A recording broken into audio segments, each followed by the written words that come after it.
fix. What's up, everyone? It's your boy Weezy, and I'll be hosting the Street Fighter 6 showcase with an exclusive look at the new game. We talking new ways to fight, crazy new game modes, and some big announcements. Stay tuned. It's about to be crazy.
Call upon you, great wind. Toi no ikonoi, spirit of the wind. Let yourself become one with it.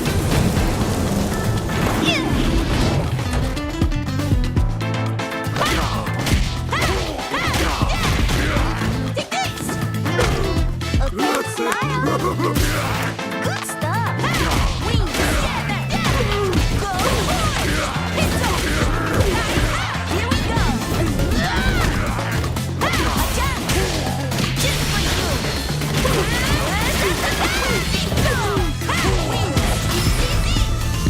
Here I go.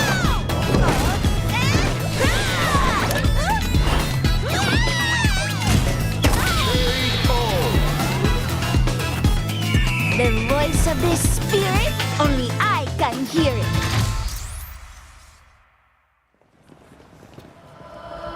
But not the one we're looking for.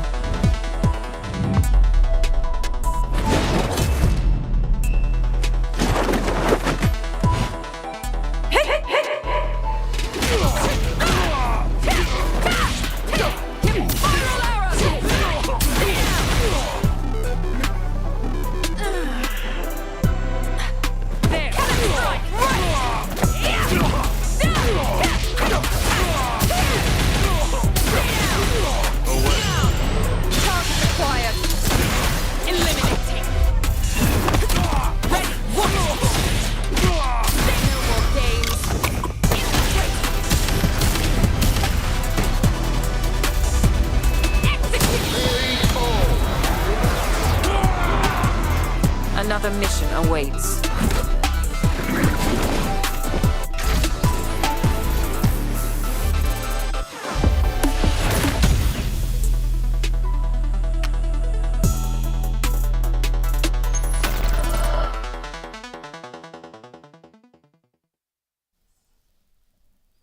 All right, everybody, and welcome back to another episode of Sets here on twitch.tv/Capcom Fighters, the place to be on a Tuesday. You know what it is? It is the Tuesday show where we get two players from different parts of the world to participate in that first to 10, beat each other up and have some fun playing it and enjoying some Street Fighter 5. But of course, we have to know a little bit about them and then hear their saltiness after the set is done with a pre-match interview and a post-match interview. But this show cannot be complete without the talent. I am your host once again tonight, Jammerz, and alongside me, my co-host join me once again for some more street fighting action. Let me find out that they are here to enjoy the time. Yes, there they are on screen. You can see them, Veggey and Olvaha, their lovely faces. Didn't see you there.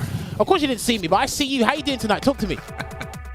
I'm good, man. I'm really excited for the players we have tonight, and I don't know. We have some topics to discuss as well, and I think it's really interesting. Sweet. There's interesting things in the future. Interesting indeed. Veggey, looks like you put your hand up. You want to say something? That's the first time you put your hand up in front of me. That's great. Yeah. No, not the first. I do that quite a few times. You just ignore it. Yeah, I did. But Anyways. I'm super excited. You know why? Because we're gonna watch Ryu against Sagat. I want to say the match that started it all. I don't know how correct I am in saying that, but it kind of feels that way when people talk about Street Fighter, Ryu versus Sagat. I mean, the eye losing battle and the scar and the things. No. Yeah. Sorry. I have to interrupt that there. It was actually Dan's father who took Sagat's eye. So. Oh, nice! And you call yourself a Street Fighter fan? Everyone needs a lore master at their side, and Hey. I am lucky to have none other than the greatest lore master of all time. It's not me. Jammerz. Yeah, it's not me. It's not me. Yeah, it's I'm Olvaha. Right. I'm so I'm sorry. happy I can inform you. You're right. in something. That's right. But the scar was also from the chest. That scar? was from Yeah. from Let's say I just mixed that up. Yeah, you know, you did mix-ups. probably. Mix-ups. You know, Hey. mix-ups. Well, It Hey. happens, man. But I'm excited nonetheless for the matchup that we're gonna have. So, since it is such a classical matchup, and we're gonna probably hear a lot of Hadouken and Tiger Storm.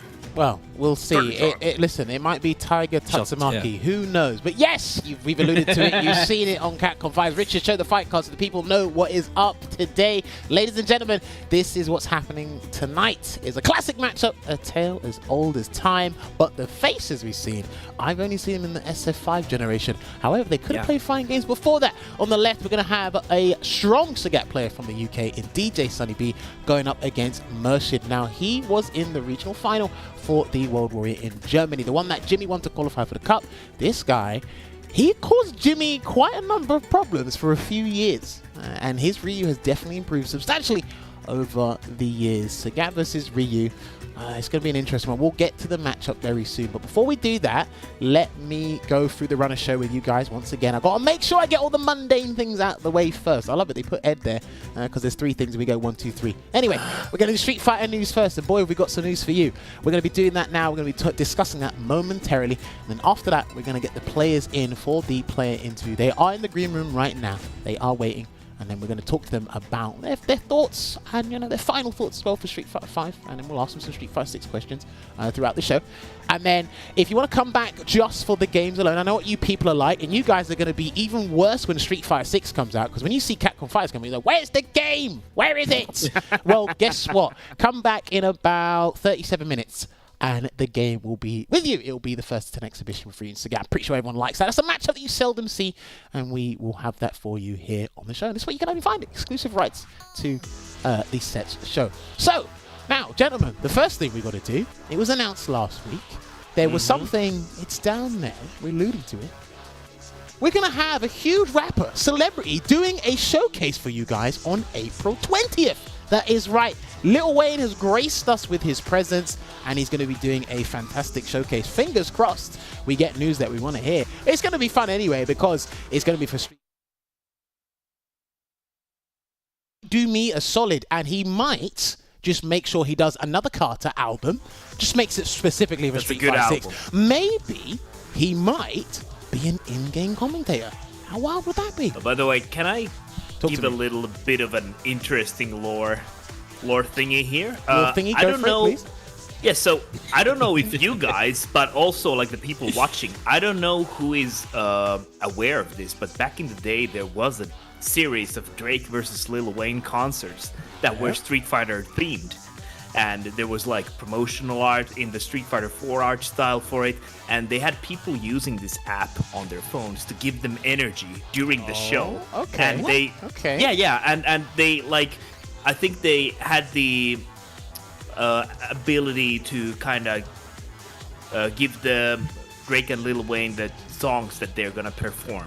And the winner was decided at the end. So this was the interesting little lore tidbit here. Now This is why you are the latter lore part- master. That latter part I didn't know. I know they used to have a lot of concerts back and forth, but Yeah. I didn't know the specifics. Why I'm not Yeah. into like all this concert stuff. Like, you know, my sister is more than I am, but she did tell me about these things a few years ago. But no, that's interesting. I like that tidbit of information. Maybe some of you guys at home knew that as well. But yes, he's going to dip his toes into the Street Fighter community, and who knows what he's going to announce for us. It's going to be fantastic indeed. I mean, Veggey, what are you hoping for that Lil Wayne's going to tell us on Thursday? Anything in particular? You know, it would be cool if he said that he made like a Street Fighter 6 soundtrack. Like we've had hip hop music in Street Fighter 3, and I remember that Lupe song for Evo Street Fighter 5. Looks He done like we're gonna the be Colleen. fighting He done on the Colleen. streets. Yeah. Okay. Well, I remember he did the Colleen one as well, didn't he? I don't really remember. He did. If you go he look at probably Colleen's did. SF5 trailer, he did a track for Oh Colleen. yeah. Now you're tingling my brain a little bit. I think I remember maybe a little bit about it, but I'm not completely sure because you know forgetting stuff. Even though I pride myself in great memory, so maybe that's just not real. But I do remember that. Looks like we're gonna be fighting in the streets. You remember that one, Jammerz? I'm sure I do. I'll look up. I don't on YouTube remember in a the minute. lyrics, but I remember it being a banger. It's so good. I listened to it the other day. That's It's the safe super way good. out. That is definitely. Yeah, so the I'm safe way out. hoping. Anyway, I'm hoping for an. That would be really cool because I think that would also bring a lot of eyes in. Other than that, it's hard. Since I don't really know what to expect. You're so I'm excited, you're tongue-tied. Yes. I'm just excited to be Or he's tongue-tied surprised. because of his ESL like me. Well, I Let's mean, go. there's that too. But I mean, Olvaha, what are you expecting? What are you hoping for that Lil Wayne announces for I'm us on hoping Thursday? he's announcing that he's fighting Daigo Umehara in a money match. I mean, the best one? That'd be interesting. He'd be like, what, Wow. 7 p.m. June 1st, PST. Be Don't there miss or it. be square. Yeah, well, or something. Just say, join my Twitch channel or something Or like that. like, but I agree that he should definitely drop another one of those banger albums. Yeah, I'm hoping. I hope he does If that. he did play Street Fighter 6 against Daigo at 7 p.m. on June, whatever the joke was, what character do you think he would play? Just aside, like What I just character wanted do to. I think Lil Wayne would play? Yes. He would probably sell you a dream and says he plays Ryu, and then he ends up playing Blanca. Something like that. Blanca, you think so? Yeah, Oh, man. I don't see Oh, him. you know I don't what? see him I've- trying a new character. It has to be a legacy one. No. It has to be a legacy I one. know who he's gonna pick. He's gonna pick Dalsim because he spits hot fire. Hey, listen, yeah, he might do that. He might definitely But do that. it might also pick Zangief because I mean Zangief is the most fun character in the Street very Fighter possible. history. It's like in Street Fighter history, there's not been a more fun character than Zangief. Is that right? Can you answer me this one question then? If he's the most fun character, why is the vast majority of players, not competitive players, the vast majority of players they gravitate towards Ryu and Ken? That's such a good question. I'm gonna Well, give you an answer at the end of the show if yeah, you remember. good. Okay. So, We're right. gonna remind you. Don't worry. We have great Anyway- memories as well. Right, anyway, let us know in the chat or let us know on Twitter. Follow @, and let us know what you want to see on Thursday. They have the announcement, but maybe you're expecting something that they might not pull out, or they might pull a rabbit out of the hat. Who knows? But yes, there is another thing I want to talk about as well. This is SF5 related now. This man was part of an event yesterday or 2 days ago. I can't quite remember what it was. But Yeah, we Sunday. want to give the congratulations to the winner of this event, which was Ending Walker. We can put it up. I believe it was a Redline event. Shout outs to him. Redline Clash, shout outs to the Italian community for putting this on. They had quite a number of talent involved there. Mr. Crimson, Ending Walker, Jimmy, Hurricane, Veggey, and who was the last one? TKR? Was it TKR? Yeah, but TKR couldn't make it on the day, so that's unfortunate. It That was is just unfortunate. the five of us. Yeah. That is very unfortunate there. But so yes, I believe Ending Walker did win this. This was a round robin event. But Veggey, because you were part of it and you happened to say you have a Zangief, do you mind filling us in on so where is Ending Walker going by winning this event? The specifics I'm not too sure of, and I don't want to say anything wrong, but I do think he will be supported heavily, or fully, at least heavily, to go to Redline Clash Tournament in Italy for Street Fighter 6. But I just okay. don't want to be quoted on it in case I misunderstood something. So, but it was a great event. There were 6 players from general Europe, and then there were 6 Italian players. And then after an invitational process, that they decided who they wanted to invite for the tournament. And then we did first. Then the general European players all played 1 Italian player in the first to 10 to qualify for the finals, which was the round robin. And there was some close sets. I had a close set when I qualified. And I think Hurricane and Mr. Wolf had a really close set, and Garnet and Ending Walker had a really close set. But it ended up being 6 general like from general Europe and not from Italy. And then we clashed it out in the Red Line Clash. So it was a really fun event. Okay. Definitely You great. played Geef. I played Zangief because I'm main Geef in 5 now until Street Fighter 6 launches. Well, because gee, I'm what at took you 1. so long? Only took you 7 years. 6 weeks. Before I would feel like I was using time that I could be spending learning something with Birdie or something. But now after the game is like at the end, I'm just playing the character I find the most fun, which is Zangief. So I'm having Okay, a so lot of fun. 6 weeks of being a Geef man. I will sure. give you guys the Veggey knees translation. There's no longer competition. I don't care. I can just grab people and not care about it. So fantastic. That's basically No, You should have been he doing can that from the hug start. people. Yeah, That's grab, true. hug, same thing, whatever.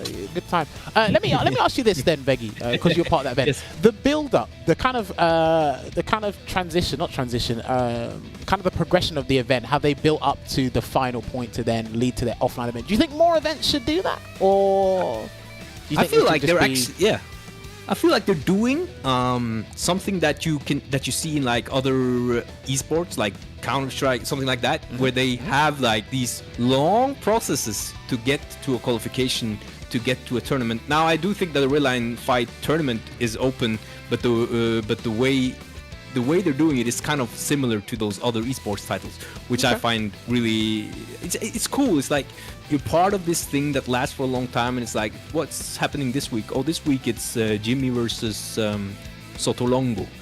What's happening next week? It's it's a thing you can build around for a long period of time, and you can clash with the finals, and then all the build-up leads to one person going through all that to get to an offline event, which is really, really exciting. And I hope to see more of that in Street Fighter 6. Actually, that would be really cool.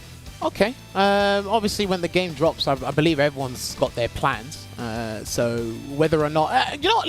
Let me leave it open to the floor. People in the chat, do you think there should be like a build-up process to invitationals, or do you think it should just be direct handouts, or do you think it should be a mixture of both? I'm kind of interested because obviously this process Veggey was part of for quite a while. So I think it could be, you could easily forget it was there until they remind you that the finals is coming, and then when you see the finals, you watch it. So it'll be interesting.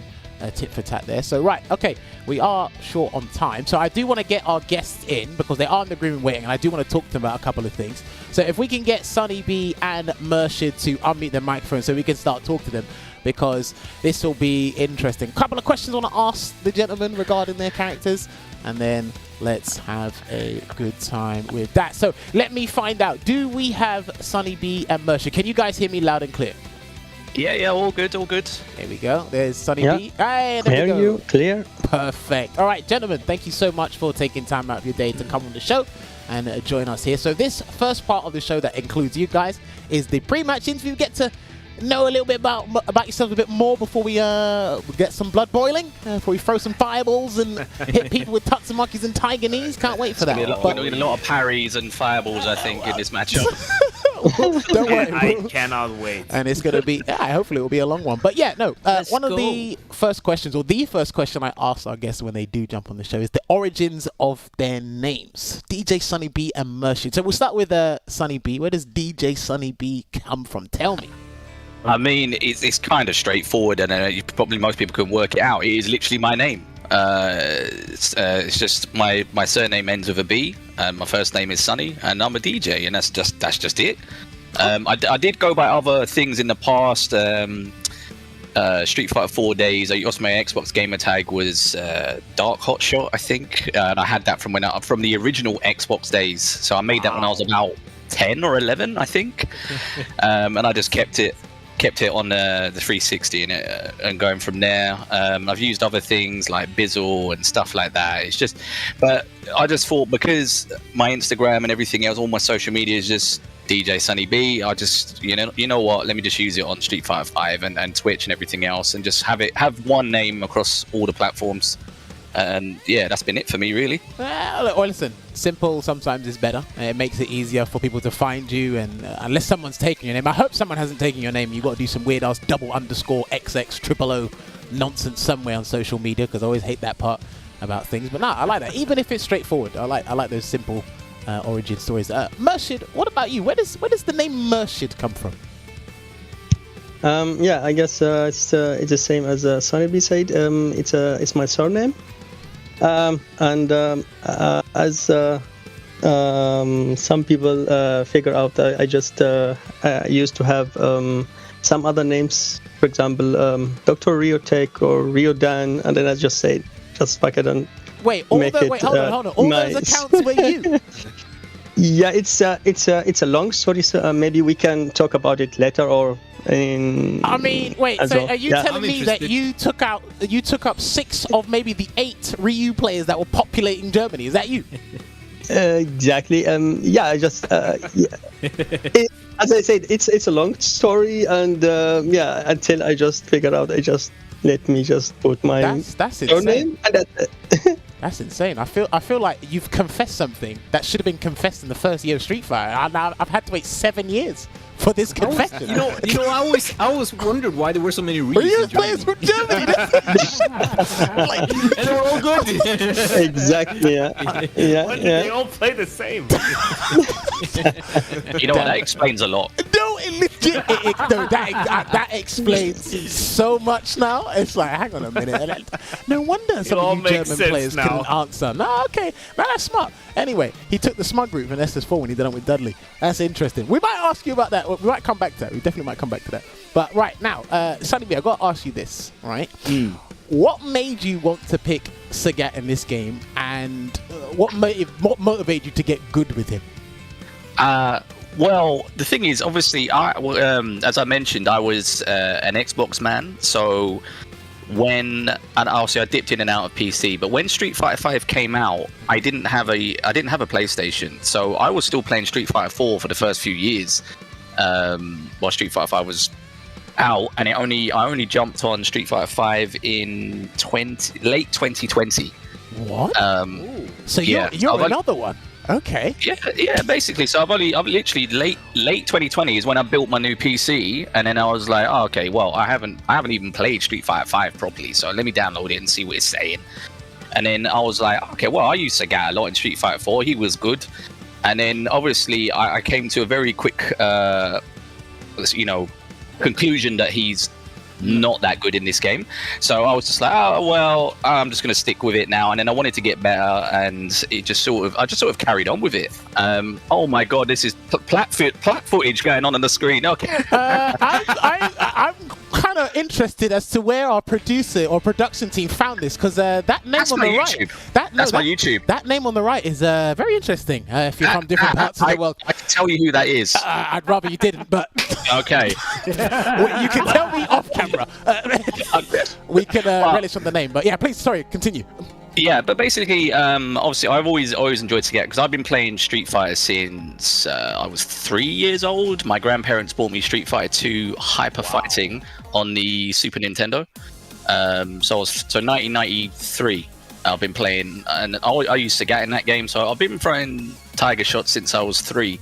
So it's just someone I've always played, always gone to as whether he was a main or a pocket. I've always played him, and then because I knew sort of Street Fighter 5 was coming to the end of its life cycle, I was like, okay, I could try and get to a decent level with more than one character, but I just thought, you know what, let me just try and master Sagat in this game despite his weaknesses, and then maybe when Street Fighter 6 comes out, actually play someone who is also considered top tier in the meta, maybe. But yeah, for now, obviously, I know Sagat is not currently announced in Street Fighter 6, and obviously whether he comes in DLC in the future, I hope he does. But yeah, I just want to enjoy what time I have left of him in this game. No, okay, I respect that. Let me ask you a further question. What was the what was the biggest difference for you when you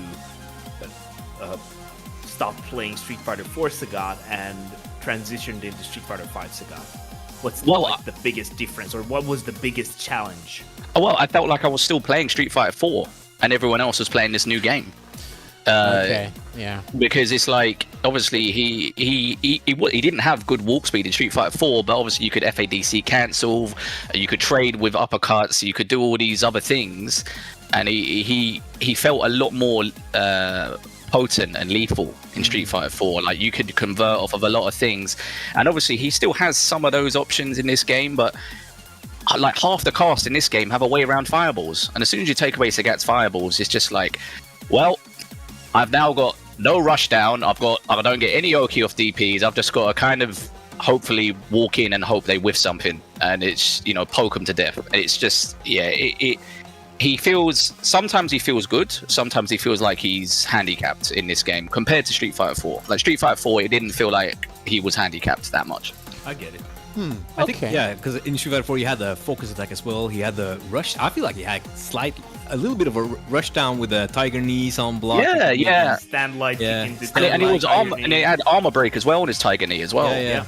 So they were really good. Yeah. All right, let me phrase the question like this then. Do you think it was the universal system that held Sagat back in this game? Because I think as a standalone character, SonnyB, I think it's safe to say like Sagat's pretty solid. Do you think it's systems that are messing him up per se? Yeah, I'd say it is like tiny things that, you know, other characters have which negate his tool set to some degree, because Sagat's core gameplay is obviously still very much traditional zoning, and it is sometimes against certain characters in this game it's hard to do that. Even, you know, you poison, it just, you know, moves that just completely just I don't care about this fireball. It's just and that's it, and then you're in, and then Sagat's in the corner for the rest of the rounds, and it's just good, man. What would you give him then if you could just you're only allowed to give one thing to Sagat? What would you give him that would make him good? If you could just give him one thing. One thing, I think, you know what, I would for that broad, I think I'd have to swap his V triggers around in terms of the bars. So because obviously V trigger 1, it's 2 tiger cannons.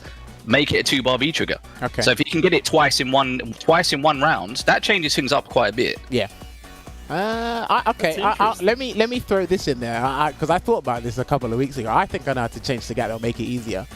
Basically, with his V skills, you can amplify either Tiger Uppercut or Tiger Knee.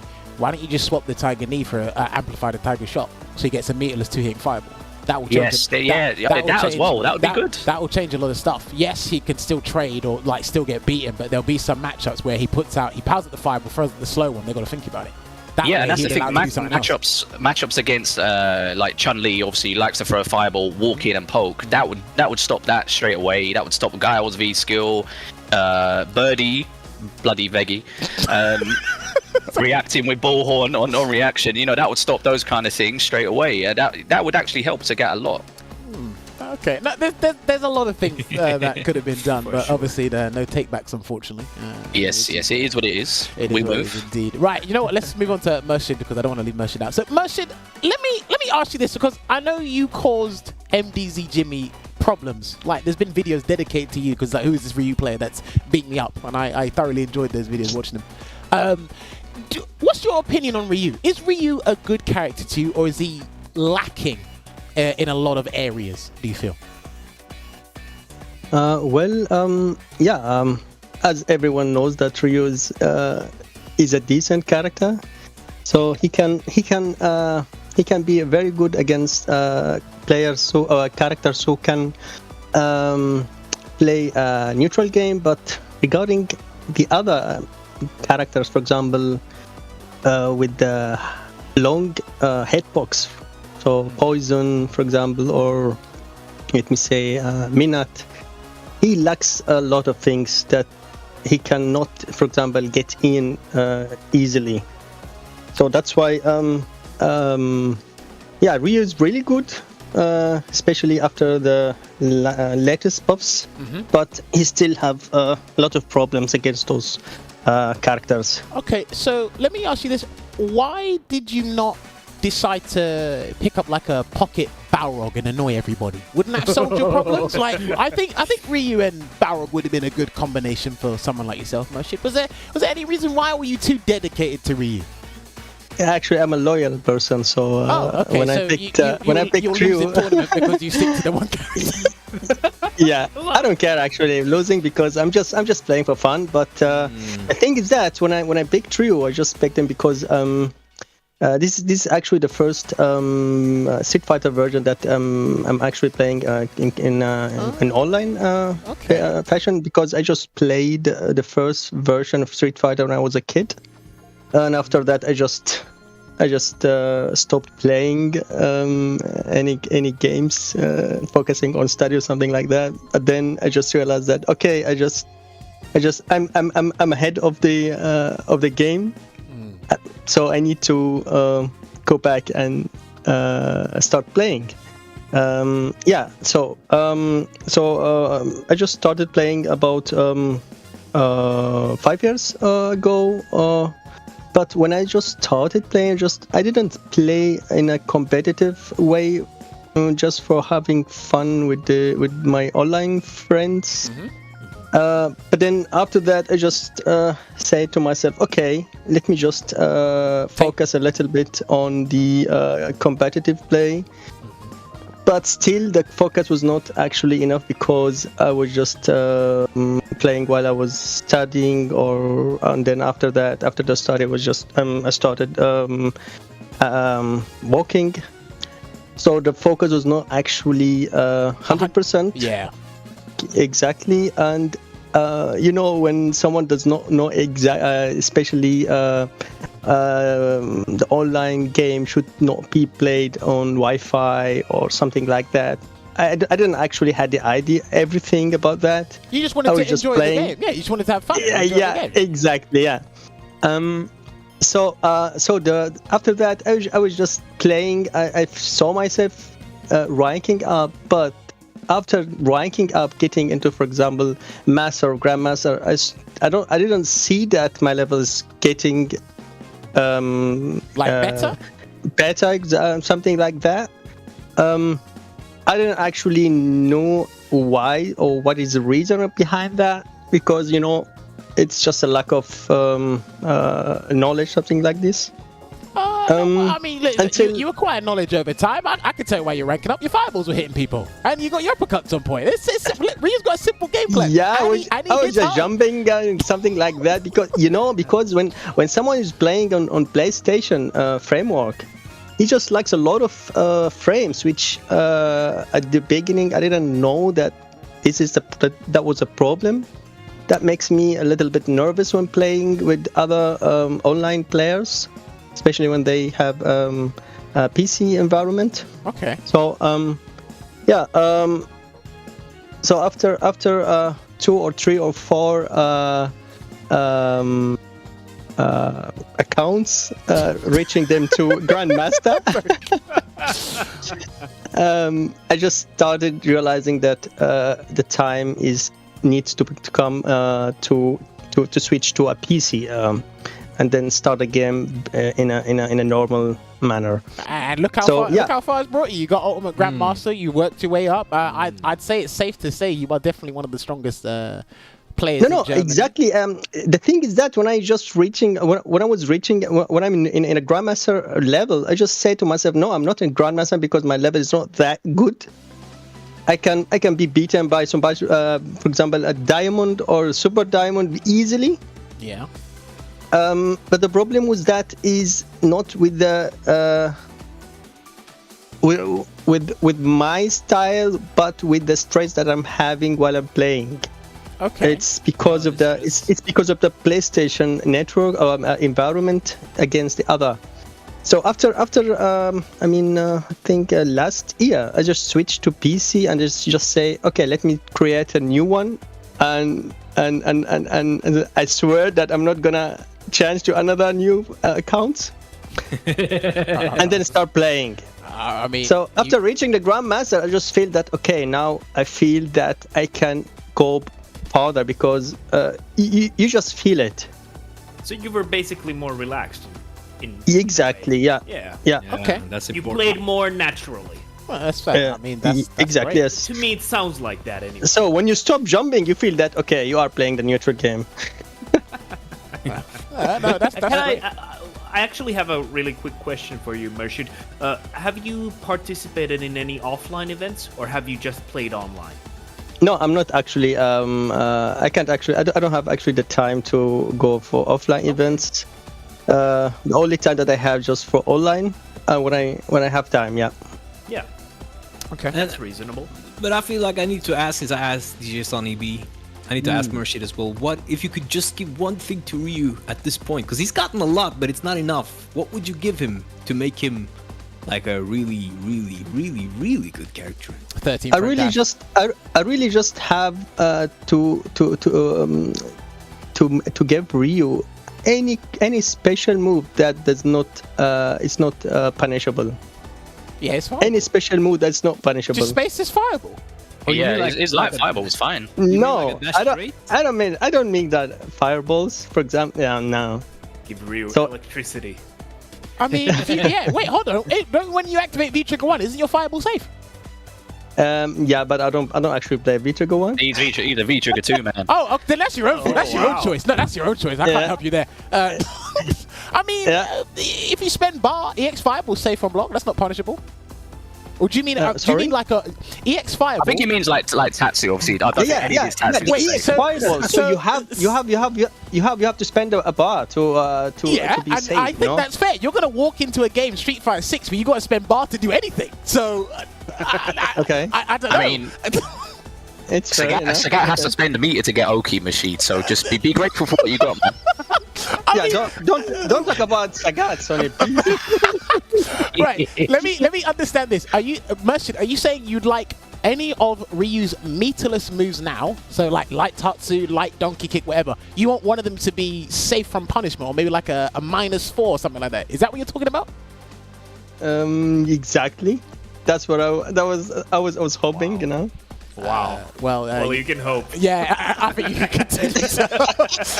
Keep hoping. Okay. No, I mean, I want my crouching fist to be -1 on block, but here we are. We can't necessarily have everything that we want. But, I mean, listen, Ryu's still a decent character, like you said. He has problems, but again, it's the life you guys chose in a game such as brutal as this against projectiles. But now I wanna go back to SonnyB. You said you started playing late 2020. Is that right? Yes, yeah. So during that time, did you have more time to play the game and, like you said, I want to dedicate myself to getting decent? Or because there's quite a number of people we have on the show where they're actually pretty decent or they're super strong in Europe now, and they said, oh, I started playing during the pandemic. Was it because of the time, or were you watching competitive Street Fighter beforehand, or you said, nah, now it's time to get good? I've been watching competitive for a long time. Like, you know, just way back, as in the Evo moment 37 days. I've been watching for a long time, and I've always played fighting games to a casual extent, but I was always more of an FPS person. So I was always like competing in like Halo and other games like that when I was younger. So I took fighting games casually. I didn't take them seriously. So it's only recently that I've sort of started playing it more seriously. But no, I didn't have any more time than I do now. Like I was still working throughout the whole pandemic. Like my job didn't stop. So I think my like, because we were chatting about this on a Discord in Rush G's Discord. Shout out the main man himself. Shout out to Rush. About the Steam hours. Like I think I'm on 1,400 hours, and there's other like top players in Europe that have got 3 times that amount of playtime. In the sort of, so yeah, I haven't been able to put as much time as other people may have done. You know, it's just I literally played it when I could, and that was it. So let me ask you this, because you mentioned like the amount of Steam hours, the time you put into the game. Is it a time investment for you, or is it application of knowledge? Because I'll say this now, and I know you've seen this. There are people on that game who probably have double the amount of matches you played, but you're better than them. So is it time investment, or is it an application of knowledge? What do you think it is? I think it's both, because obviously you have to get the muscle memory down and actually practice your timings, practice, you know, okay, I can punish this now, I've blocked this move, now I can punish that move. So you still have to play to get that knowledge and memorize those kind of things. So obviously the more you play, the more you're able to memorize all these different options against all these different characters. The less time you play, you might only have matchup knowledge against 1 or 2 characters because you've only played for X amount of hours. So I think it's a mixture of both. But obviously if you have some sort of, again, obviously I've played fighting games for a long time and Street Fighter for a long time. So it's sort of, you have those sort of fundamental aspects to what you sort of know what you're doing, but obviously because the game's slightly different, frame timings and everything else is slightly different, you're not going to be top level, but you can sort of go into a new fighting game and sort of have a rough understanding just from fundamentals. Okay. Yeah. Interesting. Let me ask you this. Sorry to cut you off there. Let me ask you this then, because to me, at least the way you're talking about games, what's the word? Do you feel you're more of a kinesthetic learner? I think that's the word. Like you learn better by feel than theory crafting. Is that safe? Yes, is that safe to say? Yeah, 100%. Yeah, I'm a very practical person, so I can watch someone else on YouTube and be like, oh, that was sick, but I won't necessarily memorize what actually happened until I do it for myself, and then I'm like, okay, now I can feel it out and I can actually see what they're doing. Like, even for example, in this match with Murshid, he might stop me for the first couple of sets, but once I eventually start, I'll be able to start feel out, and hopefully it will start getting better if that's the way it went for theory's sake. It's very much like I need time with you against you. So whoever it is I'm playing, I need time against you to understand. So it's people like Ending Walker. I think we've only played, I can count on one hand. So I've only played against him about 4 or 5 sets as a whole. So I haven't had time as such to adapt to the way he plays. But the more time I play against someone, the better I am. At least that's the way I feel. Okay. I can vouch for that because I played Sonny quite a lot over the last 2 years now. Yeah. That we met in ranked, and there's a huge difference from the first sets until the last sets we've had. Let's exclude Geef because you don't have that experience yet. But we're talking about the birdie sets, which is like an even matchup. But you have come. There's such a difference in. So I can vouch for that. That one-on-one time, baby. Yeah, free coaching. But does it then also apply to, for instance, let's say you ran into another birdie on the same level as me? Would you need to go as long to understand how to play against that player, or would it be transferable? It would be transferable if they played a similar way to you. But to be honest, there is no one who does play as the same as you. That's just the way it is. I don't really struggle against any other birdie in Europe. There's no other birdies that I'm like, oh, okay, I've actually got to think about what I'm doing here. It's just, all right, it's a birdie. It's no problem. Okay, I like that. Yeah. Right, we've got time for just one last question before we hit the brakes. I like asking people this question because I always get surprised by the answers, but we'll find out. Okay, Murshid, we'll start with you on this one. Murshid, in your opinion, who do you think the best character is in Street Fighter V? In your opinion?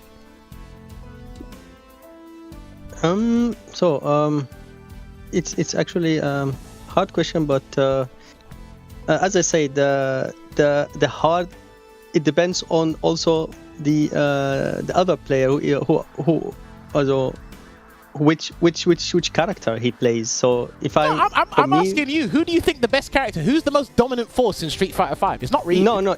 There is no best character, but it depends on the other. It depends on the other characters who are the other player who playing. For example, for me, I don't see that Luke is a pace player, but the other people can just agree that Luke, or most of the people will agree that Luke is the best. Okay. For me, for Ryu, in general, I mean, in my basic opinion, knowledge is that the hard characters are the characters with as the long hitbox. For example, those like Poison and Mina. So Poison, Manat, Falk, Dalsim. No. Dalsim is not. Dalsim is not. It's another thing. Fair. It's not fair.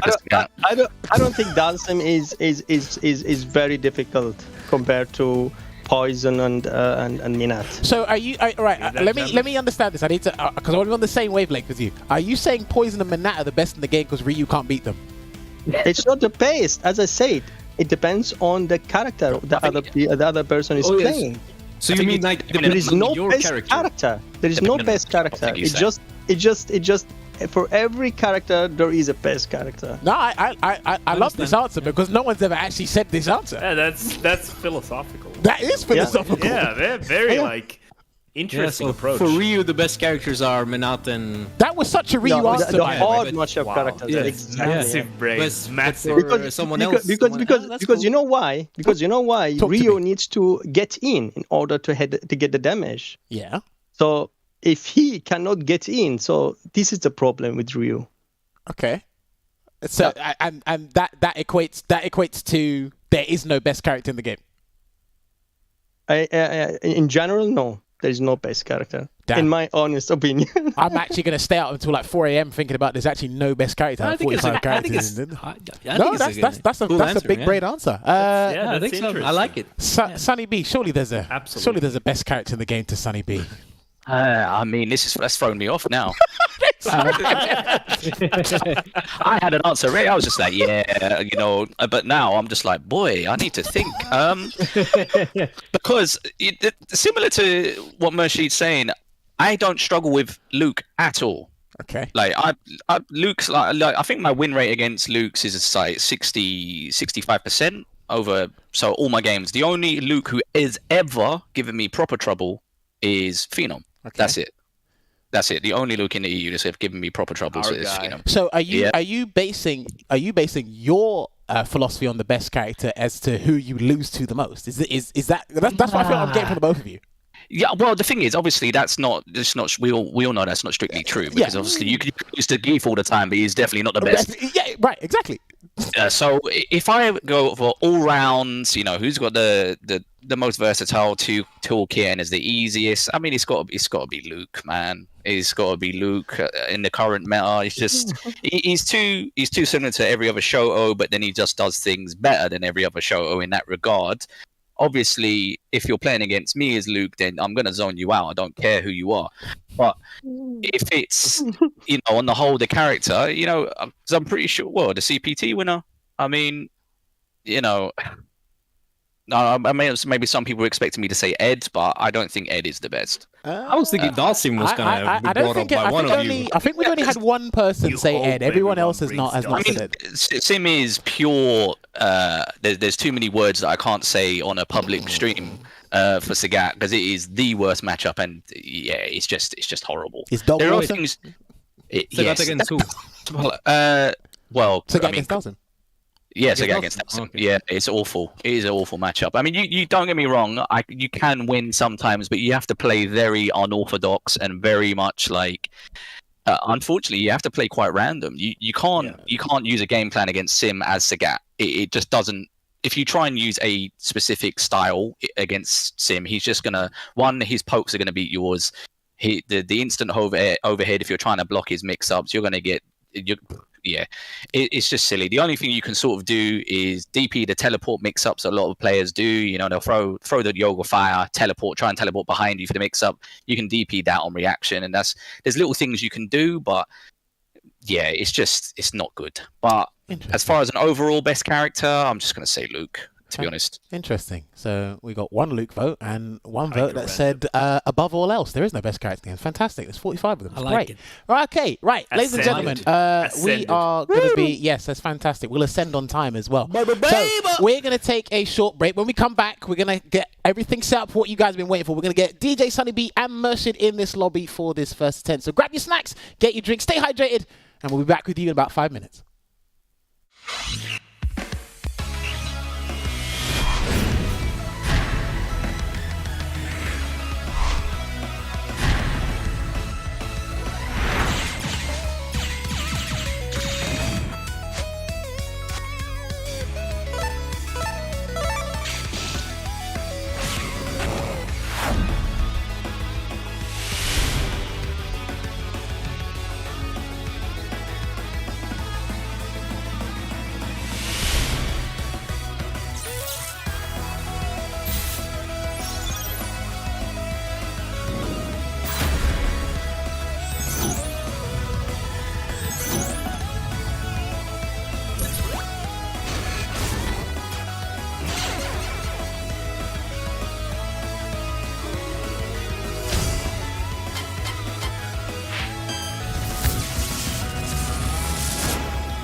Mega Man Battle Network Legacy Collection. Space-time distortions. There's still puking out dinosaurs all over the planet.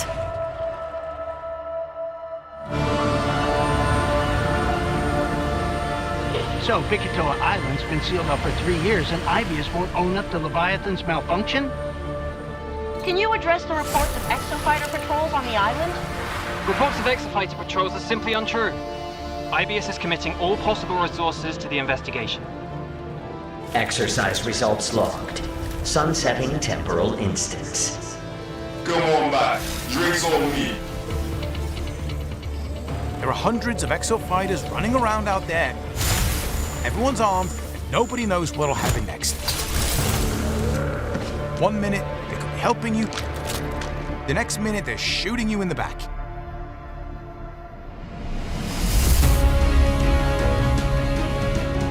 You need to keep fighting until we can figure out how to destroy the Leviathan. It's trying to build stronger exosuits, so it's pulling any exofighter in their holding back in time to these bloody war games. Like it or not, the exosuits keep it alive out there. But the more we use it, the more it helps Leviathan. Well, that's not an option. One way or another.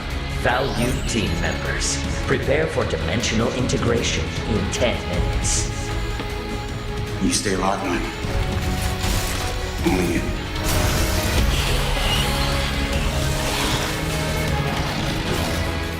If you give an AI like Leviathan the directive, improve our exosuits, it has to complete it. It doesn't matter whether that takes 100 tries, a million, all for the perfect suit. More than that.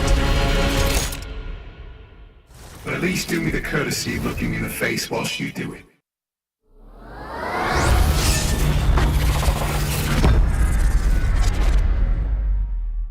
Okay, pinky, forefinger, back to middle, full wrist articulation.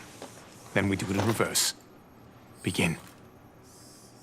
What the hell are you guys doing? It's a secret robot handshake. Good morning, Victoria.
Well, welcome back, Capcom Fighters, here on Twitch. It's Sets, the First to 10 series. And after that thoughtful conversation we had, I'm pretty sure there's no best character. I'm pretty convinced, man. Yeah, How I mean, about you, Veggey? I think it's a cool answer because for everyone, different characters feel at different strengths, obviously. But I mean, when you think overall strongest character, I guess people mostly base it on who has but most likely to have a great bracket, right? If the entire cast was in a tournament. But it doesn't really matter if Luke or Dhalsim is the best if your character can fight Luke but can't fight Dhalsim or vice versa. So yeah, it's cool. What I will say in regards to Murshid's answer, right? Here's what you must do. This is something you must do in life, right? And Murshid actually exhibited that really well. If you have an answer or your opinion, say it with your chest, even if it's wrong. But say it with your chest and stand by that point. All right? He defended his point. I misunderstood him the first, and we got round to it eventually because it sounded like you want to say Luke, but you don't want to say Luke, and it's just like okay, and I get the point. But then what you're alluding to is that becomes part of the matchup factor. If we're talking about overall stats on the paper, there are going to be the upper tier and the lower tier of a cast, and there's probably going to be a general consensus for best character. But the fact that he just basically pulled the rug from all underneath our feet and said this is the best character, that was amazing there. So it's only something to think about. But while we're thinking about that, the set is going to be. Ladies and gentlemen, thank you very much for joining us tonight. Sagat going up against Ryu. Hang on, Murshid lied to all of us. He said, I don't use V-Trigger 1. He doesn't, but I was... You know, costume, it's too good. Yeah, the alpha costume. Yo, let's go. How did he know? So cool. That's so cool. That's too good. Dude. Yo, let's go. But I just want to say, like, one of the first things I was going to say is that it's interesting if he's not going to play V-Trigger 1 in this matchup because that is clearly made for this matchup. So, I think the interesting thing about these two characters over the years is their juggle potential, their damage output has definitely increased for the better. I think they got better conversions or more threatening fireballs. So in a matchup like this, like we mentioned before, the fireball game is going to be big for both of them. One's got guard breaking ones. You can get Oki off of his one, Sagat, but it's a bit tight to get that Oki. Here comes the cannon. That's the bar V-Trigger. He wishes it was too hard. But I think that was interesting because I think that V-Trigger is extremely potent if you wait for the hit. You get 2 times like 350, 400 damage if you do it correctly. Like, look at this. Yeah, but the problem is the scaling because you're not going to, like, the thing is what would have been interesting is if there were more scenarios Sagat would be presented by where it would be unscaled Tiger Cannon damage. Because I think there's 120 damage by itself. And if you got 1 bar behind it, then we go back to Veggey's point. That does a tremendous amount of damage. Before that point is a bit difficult. Nice one. Oh, nice question, standing roundhouse. He loves that. And I like his reasoning for it because he's saying that I don't get Oki from DP, and if I use standing heavy kick, it's easier to anti-air close jumps, and I will get big reward if people are pressing too late in the air. If you want to avoid that, you would have to press your jumping attack a lot earlier to try to beat it, because if you use your regular timing for regular characters, you will get crush counter. That's why that's that heavy. Well, the thing is, his crush counter rate is pretty high with that move. We talked about before. That is basically SonnyB's most notorious button.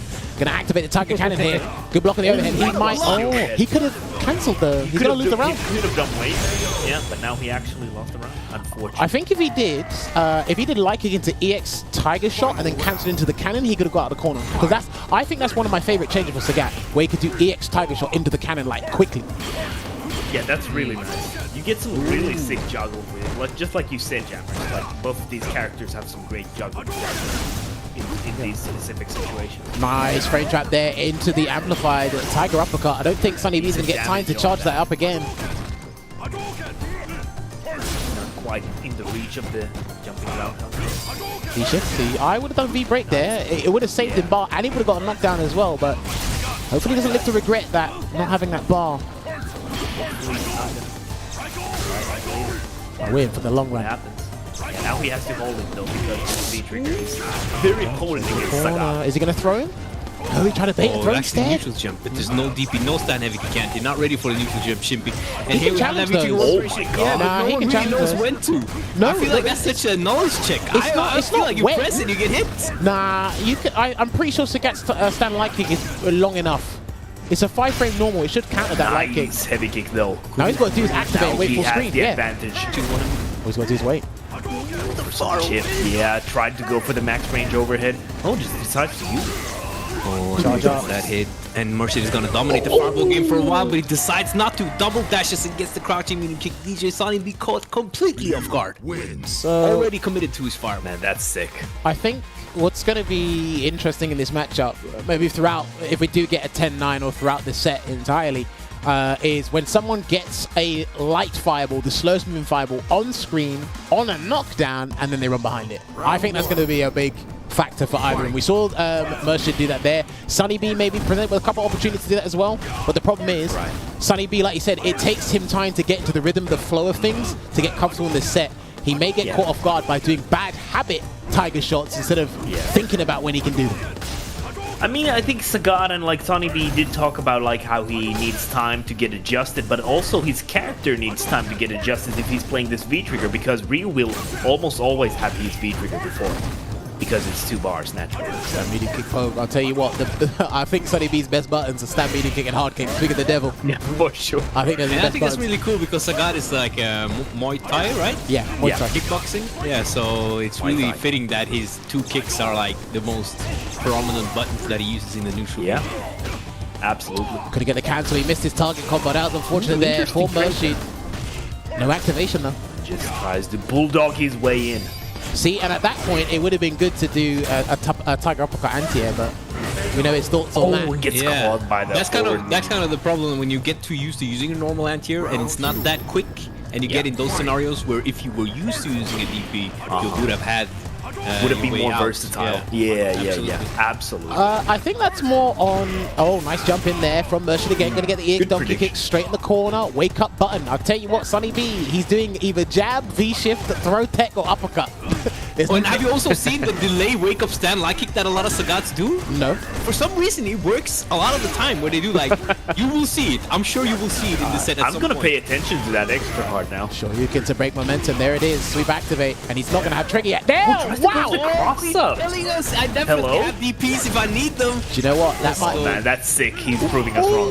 No, he woke up. I told you. He does something on wake up. And again, it gets pretty tense. But the thing is, he did... I think the uppercut he did before was an autocorrect. I'll give him the benefit of the doubt. It might have been a crosscut. Let's see if he can repeat that. Well, that's if Murshid jumps at an awkward time, because Murshid's jumps have been pretty much on point. Yeah. He needs to be careful. He did okay, that's going to be punished. Oh, he wishes that was safe. He wishes it was safe. We're not in Street Fighter 6 yet, my friend. Not Street Fighter 6 yet. Nice idea. Nice DP. Okay, so he's really showing us that he is versatile with his anti-airs. He can use the heavy kick. He can also use the DP when it's needed. He just needed a little bit of time to get into the rhythm, and he's there now. I think he more does the uppercut, good two-piece there, and the anti-air. I think he does the uppercut more in a fireball trap situation, not just when he has the opportunity to do it by itself. Yeah. Nice crouch block there from Murshid. Gets that should be the round. That should be the round. Gonna get the activation. There you go. Nice work. Clean stuff there from SonnyB to equalize it. 1 apiece at the moment. Again, this is a battle of attrition, right? That mental endurance. There's going to be things going on for a long time. You're going to be frustrated. You're going to want to take that jump. Obviously, Murshid's probably had double the amount of jumps that SonnyB has had right now. But then when it comes to the heavy hitting moments, Murshid has been dominating in that factor. So if SonnyB doesn't get too deterred by that, because again, SonnyB has to implement the death by 1,000 cuts before he just lands that huge jump in. That's what he's got to do first. It's away. It's just something about seeing two characters. Oh, let's go. But neither of them have like a real way through fireball, so they're forced to be the better fireball thrower. And it's just I feel like exchange of like thoughts and ranges, and it's just really classic. And I just love watching it. I feel like it's such a rare treat because this game obviously isn't built for that, like in the same way that older games were. So I think it makes it even more special nowadays. I don't know about you guys. There's the fireball, going to trap him in the corner here. Good stand beating kick. He's going to have to Tiger Cannon to get out of the corner. He has to press Tiger Cannon by itself sometimes. Throw's coming. He wants to throw him, but there you go, push him out. The patience from Sonny there for until that happened. Just to enlighten people, this is a debug build. They are playing on the grid. We are showcasing a different stage. Yeah. I'm pretty sure. So don't worry about it. We've been doing this for years now. So. And people nice. still haven't clocked. What? Oh, he could have got more from that conversion. I wonder if he's used to that standing medium kick counter hitting when they dash and press. He could have definitely have jab into DP there. I want to see something like that as we evolve. See into Sonny trying to inch forward to the range of the standing medium kick there. Good V reversal. I think djSonnyB, there's multiple things that he needs to prioritize right now, but he needs to, because he said Sagat usually fights most of his time in the corner. Yeah, I like how Sonny is kind of trying to wither down the V-trigger activation from Murshid because he was not nearly enough, like close enough with his own V-trigger, so he just, decided to go for the V-reversal. That should be applied here. He's not going to get trigger. There you go. Walked into an EX Tiger shot there. The high version. Overhead. That's fine. Ball parry. Sweep activate come. He's got to be careful of the fireball. Oh no. Good V break. Good. He's got nice. That actually hits because long legs. Long dancer legs. There are some V breaks that are better than others, but you know what? That was interesting again. Oh, raw jump. He read him. It's been 3 games in, so he had a good feeling there. Yeah. Nice. Those roundhouses are definitely working as anti-air. Oh, it's super consistent. It's probably one of the most consistent anti-airs in the game when in the right position. Yeah, and it even gives off a decent reward if it gets the crush counter. God, what a jump. I actually think djSonnyB could have blocked that in time, but he might have crouched last minute there. He can't do anything, so you're going to see. Oh, wow. He threw out heavy Tiger uppercut. He did not want to get thrown there. And he's still trapped in this left side of the screen. It's been our favorite part of the screen thus far. It's definitely been, but like a wise man once said, if you want to play Sagat, you better get. No. Unfortunate. He done the hard kick too early. The jump was coming. Murshid knew he had to do that because he was not winning on the ground there, especially when he's at the meter disadvantage in that scenario.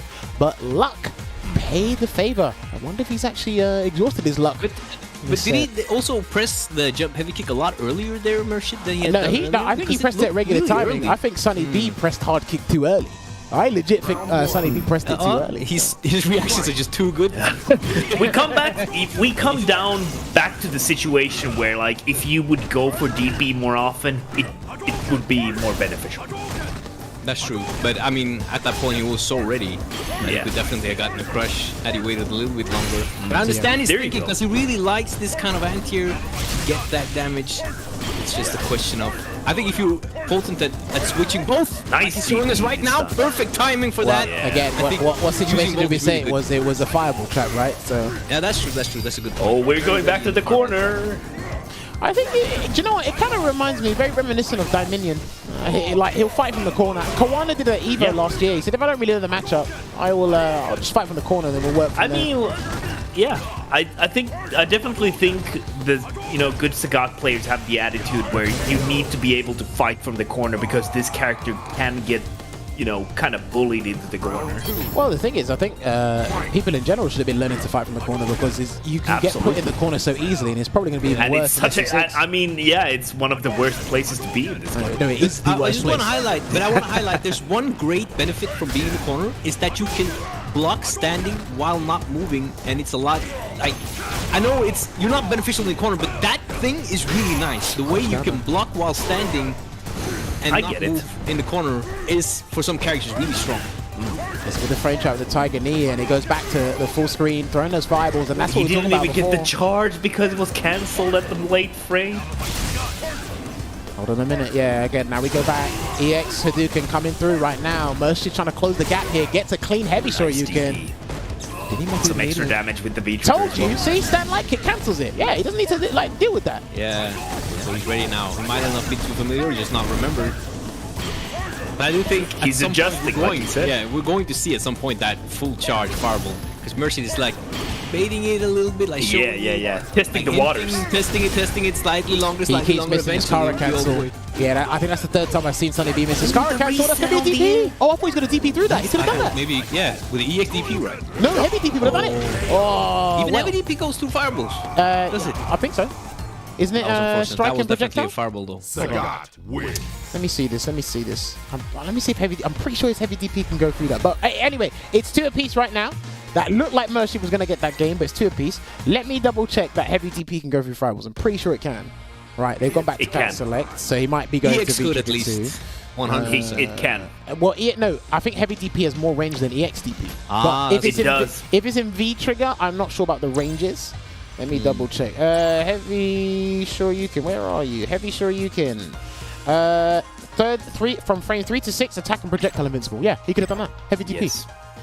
I'm pretty sure he could have done heavy DP. Absolutely.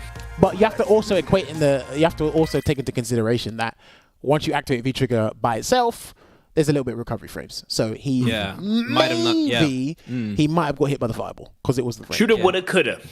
Yes. Yeah, so and I that's like a good those. point because the fireball was on the way. So after it's like 5 frames of the activation and then 3 frames until your fireball invertible, so you might just not want to take the chance. Oh, costume You're not switch. really sure. V-trigger switch. Yeah, on, the EX, the shiny hand wraps. Yeah, and there's a V-trigger swap on Murshid's end as well. Maybe it's for anti-air conversions. Maybe it's to kind of galvanize djSonnyB into not doing certain things. Right. When he has the V-trigger 2 Or parry maybe it's available. just plain more, I'm more comfortable playing with this. Well, yeah, that is true. You can definitely do that. Neutral jump roundhouse. Okay. And he's trying to get into a range where he can do the step kick, but he's got to be careful because that fireballs are at their best in this game, in my opinion, up close. Because you can't react to them unless you anticipate them. Good jump in there. Yeah, especially EX. Oh, that far. We're gonna get a conversion. Yeah, gets the Ishin conversion. There's an anti-air, no crush counter. So he might have done that super late. Alright, here we go, just parrying. Now, does it replenish his V-trigger to me? Yeah, I was just gonna ask that because for Alex and the other characters it does, but I'm not actually sure about Ryu. No, he needs a hit. He's not gonna get it. Oh, he missed it! No. That might be the round! No, wow. he drops it. That's the That could be the round. drop of the Did he have the V-skill power-up for that? And did he have it? For what? The uppercut? Oh, yeah, for the uppercut after that juggle. No, in that I range. think he just Yeah, miscalculation on the range. Unfortunate. Yeah, I remember we had Piano Densetsu or Densetsu on, and he did say that there are some awkward situations where that will drop, and we get to see it here today. Red foot just forget not working. How about that? And I mean, yeah. For a forward medium kick for being a low, it does catch some jumping characters. Oh, cross up there, and he staggered. He didn't believe he was going to hit him, so he went for staggered pressure instead there, Murshid. Sometimes I feel he doesn't quite believe in the sequences, but again, that's just Tip of the human. leg. Jump again. There you go, tiger shots. Again.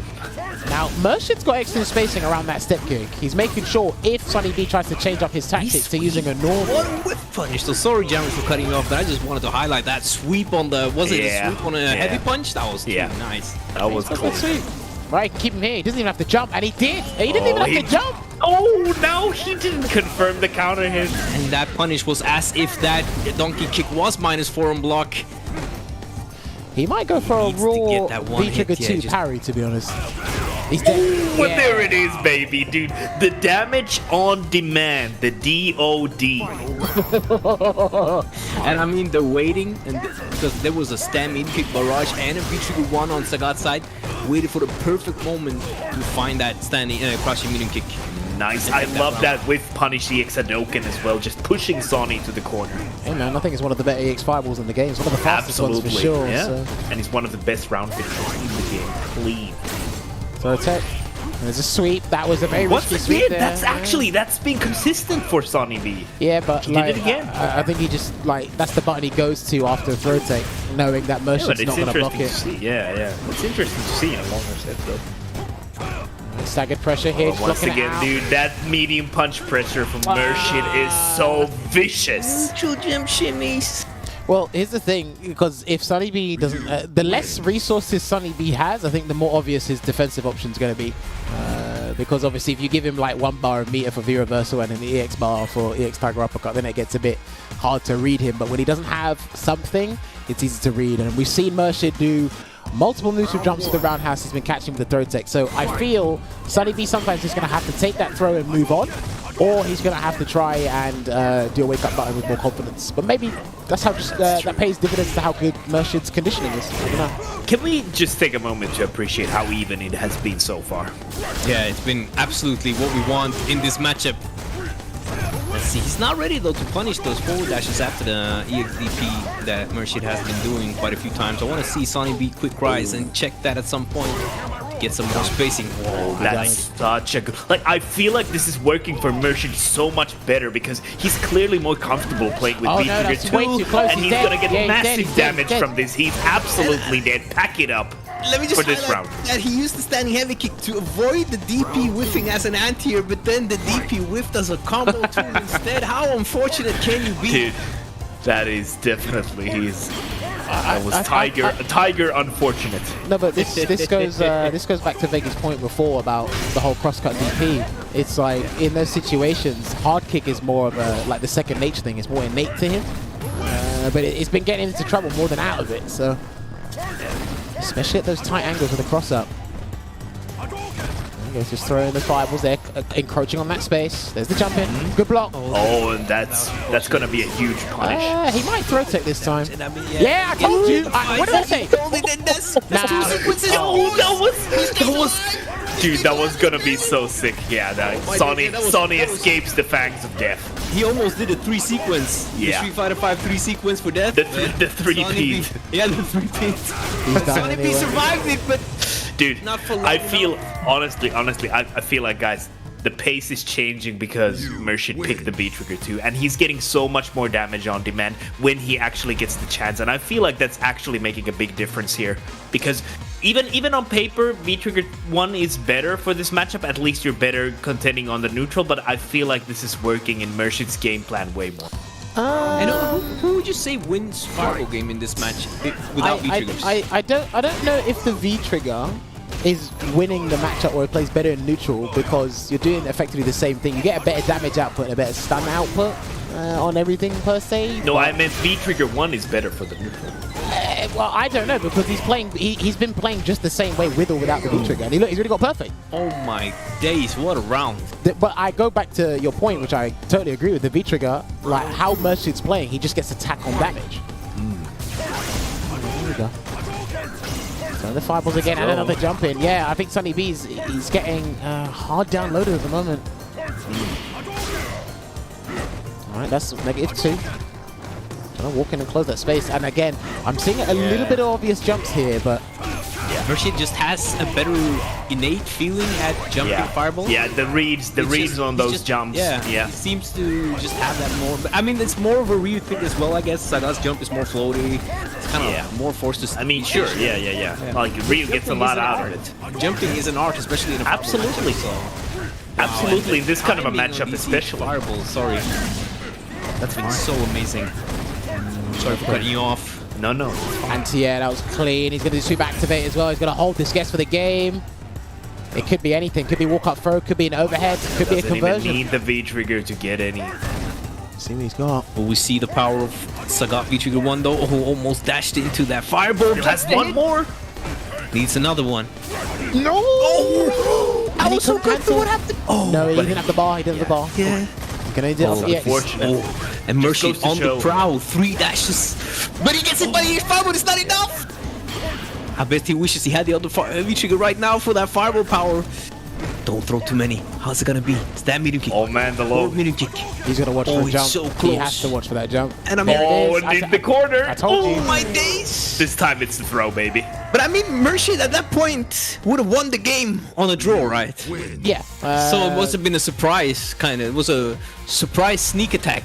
He's not. Maybe catching djSonnyB a little bit off guard there, thinking of how can I close this in 9 seconds? Oh, Ryu's over me. I don't know if he's snuffing out a haphazard dash or is he looking for the jump, because that jump that would have been a perfect roundhouse to get the round, but he didn't. He's just a deer frozen in headlights at the moment here, djSonnyB, and Murshid's running away with it right now. 5-2. No cancel. Oh, nice. Ooh, almost looked like an OS timing. Yeah. It's interesting how the Tatsu just Murshid is just really waiting. It's just showing us that he's waiting for the jump when it's coming. It's really a treat to see how good he has had it. Oh, he tried something this time though. The larger that lead goes in the set, the more risk Murshid will take, and he'll be more audacious with that V-Trigger 2. And also he gets more reward for being taking those risks compared to a character like Sagat. and when he gets close, he's playing like a B. It's really hard for SonnyB to get him off. It's just like everywhere at once. Yeah, Nice throw absolutely. tech. He's sticking to him. Again, He gets and that hit. was such a risky jump at that point with the V-trigger ready. Half of the life lead is gone. Managed to block though. He tried to read him. Yeah, no, he tried to. No, that would be too sick. No way, man. Boy, ain't no way, boy. He's gonna have Too to many hold presses. this. Oh, he gets the Nice interruption. challenge. No combo. Oh, I like the V-shift. Just get out of there. Oh, Murshid, nice, they're nice, on the nice. ground. Just DJ throw a Sonny. quick elbow there. Take it, but right now, so scared. it is- I felt the scare there. Yeah. It is Murshid with a meat advantage at the moment. Dashed it up, good delay tech there, but he's got to be careful with those delay techs. He's been losing games because of that. Not just rounds, he's been losing games because of that. And he's mashing heavy. Definitely mashing heavy uppercut. I could hear the tiger roars, but I didn't you see could the hear the tiger. I think it's a statement because Ryu's saying "hear me roar," and then we could really hear it's like- Sagat's roar. But it didn't do anything though. That was more like a meow. See if he can poke his way out of there. He needs to get one knockdown, one straight hit with the tiger shot, and he'll have a clean time. Nice but DP. he's got jumping again. Perfect spacing from Murshid. He's just sitting here relaxed while SonnyB's trying to fight from the corner. I think he's too active, to be honest. It's like he feels he has to do an action immediately after the other one's done. Right, especially after SonnyB. fireballs, like maybe throw another fireball instead of just waiting for the jump in. I don't know. It's difficult because the thing is, It is, absolutely. For every jump in Murshid lands, that's frustrating because you want to do the exact same thing to him, and he's kind of Yeah. Reggie, right? And even look, not all of Murshid's jump-ins have been landing. They haven't, but he's still doing it. You know? Yeah, and he's getting a lot out of them, so it feels like he's landing more than he's actually landing because they're so impactful. Yeah, well, look, the biggest reward in Street Fighter 5 is by jumping at your opponent. Absolutely. Yeah. Up forward, baby. But at this point, I feel like you could see him slow the game down. It's not ready. Yeah, now he's actually slowing the He game does down. the Absolutely. online anti-air, the but block he's- into EXDP. But I mean, Murshid is like 2 sequences away from tying up the damage. Gotta be careful. Just got to be pretty careful. Poke out some stand Now he light. knows, like, at this point, less is more. Less is more. Another jump. He's still trying to chase him down. All he's got to do is just wait, Yeah, like that was Olvaha was scary. saying. All he's got to do is just wait. Absolutely. Patience coming in. Wear it down. Wear it down. And you can Murshid doesn't even have the juice with the V trigger right now. And you can feel the uncomfortability it is for No DJ way. SonnyB, Boy, and he's ain't ready no to way, take it boy. this time. Finds the standing medium. You I can feel the uncomfortability because Murshid is in the lead and he know he can explode with the damage. And Sagat has to be so careful. I could really feel the tension. Yeah, I was holding my chest like I had a big scar on it. Ha ha. We'll give you that Ha one. ha ha. Anyway. Yes, we see SonnyB coming back into this right now. Again, I think he just needs to switch up certain things slightly. I know he's trying to get a read on Murshid, but I think he's playing catch-up a lot of the time. Good jump in again, and wow, Sagat problems came into play. Yep, Sagat problems came into play there. I Can can't he do help you the there. Kara DP after a jump in? I think this game? there's enough hits done to do it, but again, he's been messing some of his Kara inputs up. Throws coming there. The stun's high. He might have to V-reversal, but no, he doesn't even need to do it there. That was such a great EX fireball though, just to get out of dodge, not having to deal with blocking anymore. Once again, a One too many huge of jump. these. Oh wow, the reset as well. Why not? One thing you have to remember about this game is how people play with a life lead and without it. It could be as black and white as that. When SonnyB has got a life lead, whether it's minuscule or substantial, like he plays like himself. When he has to play catch up, this character, sorry, he's inadequate. He cannot do it. Yeah, this character is not built for that. Absolutely. That was even a good jump read, but he's just too slow to get the jump in. Yeah, it's kind of. I think But nice. This time he gets it. Yeah. Proving the commentators wrong. That is his goal right now. Completely wrong. The hitbox on the DP is better on the He skill, right? throw take there in his V trigger. Okay. Ooh, the stand medium kick's landing right now. He can't jump. And he did anyway, Murshid. He don't care. I mean, it's worked before. Watch. I mean, it's 2 sequences away from tying it up. He's gonna, yeah, look, throw out an EX target shot or something. He might be able to get the knockdown. Good anticipation. Yeah. Dude, he is unfazed. He was still trying to get on climb on this man's shoulders. He was like, I am still taking the airlines. Well, that's how it goes in the matchup, man. Like whether you have the lead or not in the set. That was sick. Sorry. very stubborn in that regard. Good bait. Fantastic stuff there from Murshid. He's going to take it straight to the corner. He might have to deal with another uppercut, to be fair. No, he's going to block. There you go. That's what you got to do sometimes. Stands backing up. And he's keeping that stun meter with the fireballs. Nice read on the fireball. Yeah. No, that was excellent composure. His stun was high and he still managed to get the hard kill. Absolutely. Held it tight. Keep the package tight. And it is a good read on Murshid's end because he's throwing the fireball. SonnyB doesn't want to block because he doesn't want the stun bar to go down. So Murshid jumps thinking that he's trying to get some time for the stun bar, but he still holds it together. That was really nice. Yeah, Sonny has his work cut out for him in the corner still, though. Murshid has nice base. Oh, he's looking for those jumps. He is looking for those jumps. Hang on a minute. Just got to wait here. He's in the corner again. I mean, I'm waiting. He can activate trigger here, and he whiffed a throw. Maybe to bait the jump. That's probably why he whiffed that throw there. Hold on. To check the dash though, gets the activation. Oh, he activates. Trying to find something. He's got the Tiger artillery ready. But I mean, Murshid is just like anything right now. Look at the patience. The stare down. I love it. Yeah, he's being patient, but I'm not sure if he was waiting for the trigger to play. That's it. That's it. He explodes. No, that was supposed to be super. That was supposed to be super. He done it too early. Dude, that is a heart-wrenching moment. Oh, if he loses this. Oh, and just powers through with the Tiger shot. He's having a lot of... I'm wiping sweat off my brow. He's having a lot of misinputs tonight, SonnyB. Now, I don't know if that's just the gravity of where he is. Maybe it's because he's fighting Murshid in that long, extended set. There are a couple of things, again, they should be kind of standard at this point. He's messing it up. And again, we were on borrowed time at that point. We were on borrowed time there. He did manage to pull out the win. From where I don't know. I won't ask. But... Man, I've had a full work day before this, and this was the most stressful moment of my day. Well, good to know. Good to know fighting games are doing their job. I think Murshid has changed on the timing a little bit in the air though, because those jump-ins are not being crushed quite as often anymore, or it might just be completely random. Nice V reversal. Trade the resource for the resource. But I feel like that parry does help Ryu win the fireball war, right? What do you think about the fireball war? It builds the trigger. It's not going to really deter Sagat from doing a lot of things, but the thing is SonnyB needs the space, and sometimes he has to give up or allow Murshid to build his V meter to get that space. Overhead. The overhead. That was a low throw and an overhead. Over most heads. Shout out to that guy. Yeah, that was a reference. Yeah, the legend. SonnyB's most of the damage is just coming from the neutral interactions. He hasn't been having the reads on offense that well, I think. Yeah, and he doesn't need to be sometimes. He really doesn't. Yeah, that's true. V-trigger, okay, he's gonna activate here. That looked like a confirm on the hit there. He needs to back away. He needs to back away. I know he's got a cannon available, but... Less is more. Keep that V-trigger, but be ready to check some of these dashes. Nah. That's impressive. That's pretty impressive. How did he know? The minimalist approach.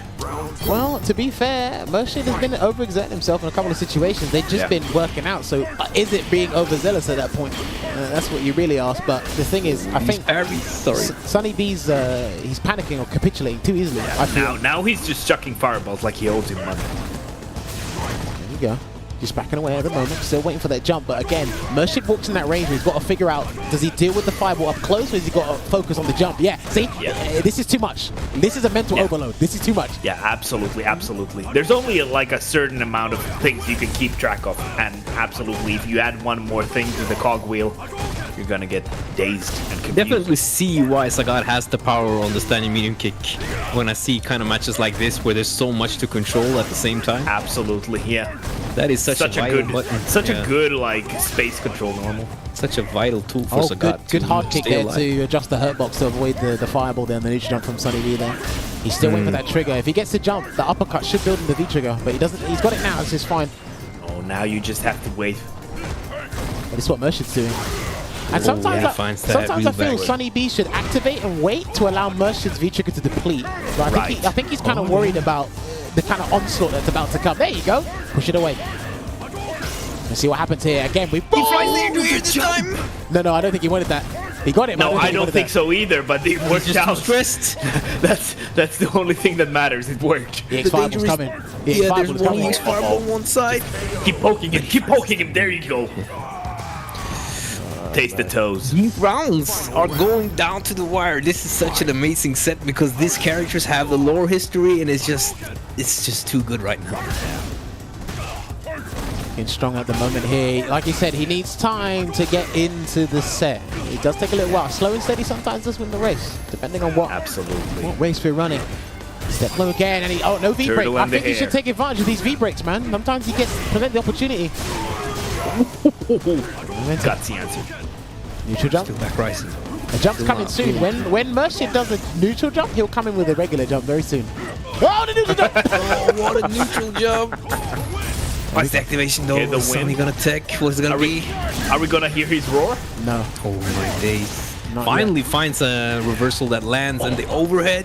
That's almost. I feel like he was standing and then he just went. Could he have not done target cannon? Yeah. I thought he could. I feel like he seems super stressed. Yeah, he absolutely. Well, I mean, if you couldn't tell, he's playing Sagat, mate. That's a fair point. Oh, nice timing on the fireball, change it up a bit. And actually, Ryu does replenish the meter, by the way. Here's the knockdown. He's got the space. He's got slight advantage in the fireball wall, but that parry's not doing. No, you don't need it. You have the life lead. No, don't jump. That's the way you got that scar in your chest, buddy. Oh man, he gave that away. I feel he relinquished that one. I could, in an ideal world, it probably would have DKO and we'll let like the health differential decide that. I think he gave that one away, SonnyB. It's all right, 3 tiger shots, and then I'll just take the risk because again, it's a classic fireball trap or classic fireball scenarios. Like, let me take the risk. No, run the clock down. Yeah. Run the I clock mean, sometimes, down. sometimes it just feels like the nerves are overwhelming, and you feel the temptation of the jump. It's like it's so nice, quick, and easy. And there's no easy way out in that situation. Because he needs to catch up. He's two games absolutely. down. So. And like we talked about it, like this character does not play the catch-up game in the best way. Well, there we go. So making a simple V shift. Try to chase down there. The chase down. I like that aggressive version. It's so scary. Ryu's dash is one of the scariest animations in the game. Straight in the corner here. Wake up throw again. Murshid would have got him as well. Yeah. Murshid, that's a bad habit I've been seeing. The throw take in the corner. That's gonna be another. This is gonna be a difficult hill to climb. Now he's just. Yeah, I think Murshid now just needs 1 EX Hadoken. I wonder if he can do forward hard kick activate and then catch him there, but he hasn't really done that. Just waiting it out again, parry. I guess there's always the fear of whiffing that move because it has huge recovery. Well, yeah, even if it crouches as well, but I feel he can catch Murshid in different ways. But I think he's just been playing. Murshid hasn't been like, you know. I do see that. Or that was a nice tech though, but it's gonna be hard to come back. He does have the V trigger, but he needs to find the something. Time is running out. Yeah. Nah, time is running out. Oh, he finds something. Nah, the time is running out. I feel like he could just whittle the clock down. Yeah, even if he like. Yeah, sorry. Like this character is just not built to opening you up in that way. And you just can't. At that point, with 7 seconds on the clock, you can't force the situation where you need to take a guess. He's gonna regret spending that bar on the EX Tiger uppercut. Yeah. I mean, he's let him know, but. It's like warning shot. Would it have been enough for a life lead? No. It would have in the time. Yeah, it wouldn't have been. Yeah, in the time. Overhead. They needed to make that shimmy count, I guess. Earlier. It's a matchup where you just don't see their CAs at all. I just realized. Yeah. You'll never see it. You definitely, yeah. Maybe you could use Ryu's to win the fireball war, but I mean, for Sagat, he needs the EX fireballs, right? So does Ryu. Yeah, but I mean, if you could trade it off with the super, it could be a thing, as it will completely shut it down, depending on the life. Good hard kick anticipation there from djSonnyB again. He's trapped in the corner, and he tried to do a hard kick. He tried for the roundhouse. That was such a tight and acute angle there. And the jumping short from Ryu is just like built for that kind of an angle. He's got to activate. Oh, what a bait! Finally finds the bait. And he's got to win the round. He's got to do this properly. Let's go. There's too much scaling. That's way too much scaling. Oh no! Oh no! Oh, and the tiger saved him. He was throwing those. At the end there. I think he did too. No, because he did a crush counter punish and then activation, so he doubled the scaling. With all these tigers around, you'd think it wouldn't be an endangered species. I don't know. Off the top of my head, I'd need to go and train him and look at that, to be honest. It might have been optimal, it might not have been. Feels like Jammerz was answering. Uppercut. Pressure being applied, they get a right back in the corner. There's a sweep. It was arbitrary, but we'll take Gets it. the V skill charge? Yeah, we'll take that. He's had some of these sweeps that have just been working out for him. It's like he has this thing. I don't know. It's just I haven't seen them blocked it. I've seen whip punish, a roll one, and now a crush counter one. Well, again, like the priority system pays dividends to a lot of people who want to use sweep and neutral like that. It will help you. I don't see that working in 6, but oh, this bait, and he's done. Not quite. Wake up, honey. The standing medium punches are back. He is not deterred when it comes to throw tech. Oh my days. He needs to get that activation going. Something. No, he needed the jump. Before that activation, he needed the jump, but he couldn't get it because he got caught dashing in the recovery part of it. That Hadouken takes it there, and Murshid is extending that lead. Again, a lot of these games are close. It's just decided by a gargantuan jump from Murshid, or it's a straight fireball. It's legit. It's one of the two. It's one of the two. Murshid, the way Murshid's winning is pretty consistent. The way that djSonnyB is winning in some regards is like, please let this tiger shot hit. Please let you. He's like literally clawing his way to wins. It's difficult. Yeah, it is. Absolutely. Oh, but he has those timings. And the win requirements for Sagat I feel like they're way lopsided compared to Ryu. And Ryu has the mobility, the opportunity to and be the like damage. here and there, the here and there. Yeah, yeah, absolutely. And the dash. He's built for that. He is him. There's a tiger shot again. Neutral jump. 3-piece. He'd have even gone for the EX actually. He could have killed. One more jump will do the trick if he wanted to really do it, but a straight fireball. But he's building up the trigger for a sweep activate. Yeah. Here it comes. That has happened frequently, yeah. But I really like those neutral jumps. So it's such a great spot to do them, since he's not getting punished for it anyway with like Kara. He's not getting punished, yeah. So he will beat the tiger knee. He will beat, as we saw, the fireball, which is working out for him. Oh, that was unfortunate. That was unfortunate. I feel like I feel like he was thinking Murshid would have pressed the button there on the way down. Yeah. I don't blame him for that. I don't blame him for that. Absolutely no. Right, there you go, tiger shot again to go back in the neutral. On a neutral jump, had to block it as well. There you go, parrying away. And sometimes I feel just let him build his trigger, but the thing is, you don't want him to get really cool. You don't want him to get 2 V triggers in the round, so. Yeah. That overhead has some decent range. With the long timer on VG2 is unlikely to get it unless he gets 2 interactions really quickly though. Right. So it's not something to be too worried about, I guess. Just closing up, closing the gap there, and then staggered pressure, blocking it out. This is really good from SonnyB here. Idiot kick from Murshid. Another tech, but he stays alive. Danger, danger. Oh, the jump. Uh-oh, here we go. Right, is he going to do a neutral jump again, or is he going to leave it? No, takes the throw. Got him. Oh, and the perfect spacing there. Wow. And it's just like at that point where it's only a matter of one medium kick, it's just so hard. Especially when you're in the corner. Like you'd have to think about so many different options. It's like a mental overload at that point. It's difficult because again, you're taking this huge amount of damage. Then it's like, okay, am I guessing the throw? Am I going to take the throw? And then Ryu's actually pretty damn close. I remember one of the patches they made him closer to the opponent after his throw. Yeah. So it can be difficult in that regard. And then SonnyB, I do feel he's Street Fighter 6 close, but he's pretty close. I do feel that SonnyB does kind of stick to kind of a bad habit. Sticking with the throw tech option on Wake Up. But it's similar to Problem X. He generally believes he's going to get thrown. And if you generally believe you're going to get thrown, you are going to set. Nice jumping from SonnyB this time. Okay, sweep activate. It's getting caught by one sweep, like you're almost a quarter screen away. Like, well, if you have one of the faster dashes in the game, you can get away with 4. I think it's him and Ken that can do it. I think so. Privilege. Well, shut up, privilege if there's such a thing. He's walking away right now. 50 seconds on the clock. Gonna go for a jump. Didn't quite work out. Setting up that face full of tiger. Could he do a few more of the low tigers to keep Ryu blocking? Oh, nice. Like again, No, he's I not feel being- like he's setting himself up for the jumping at that point. If he does it that too much, and I feel like he noticed it himself, because I feel like that has always been like the invitation for Murshid, like, come on in, I'm throwing low tiger shots.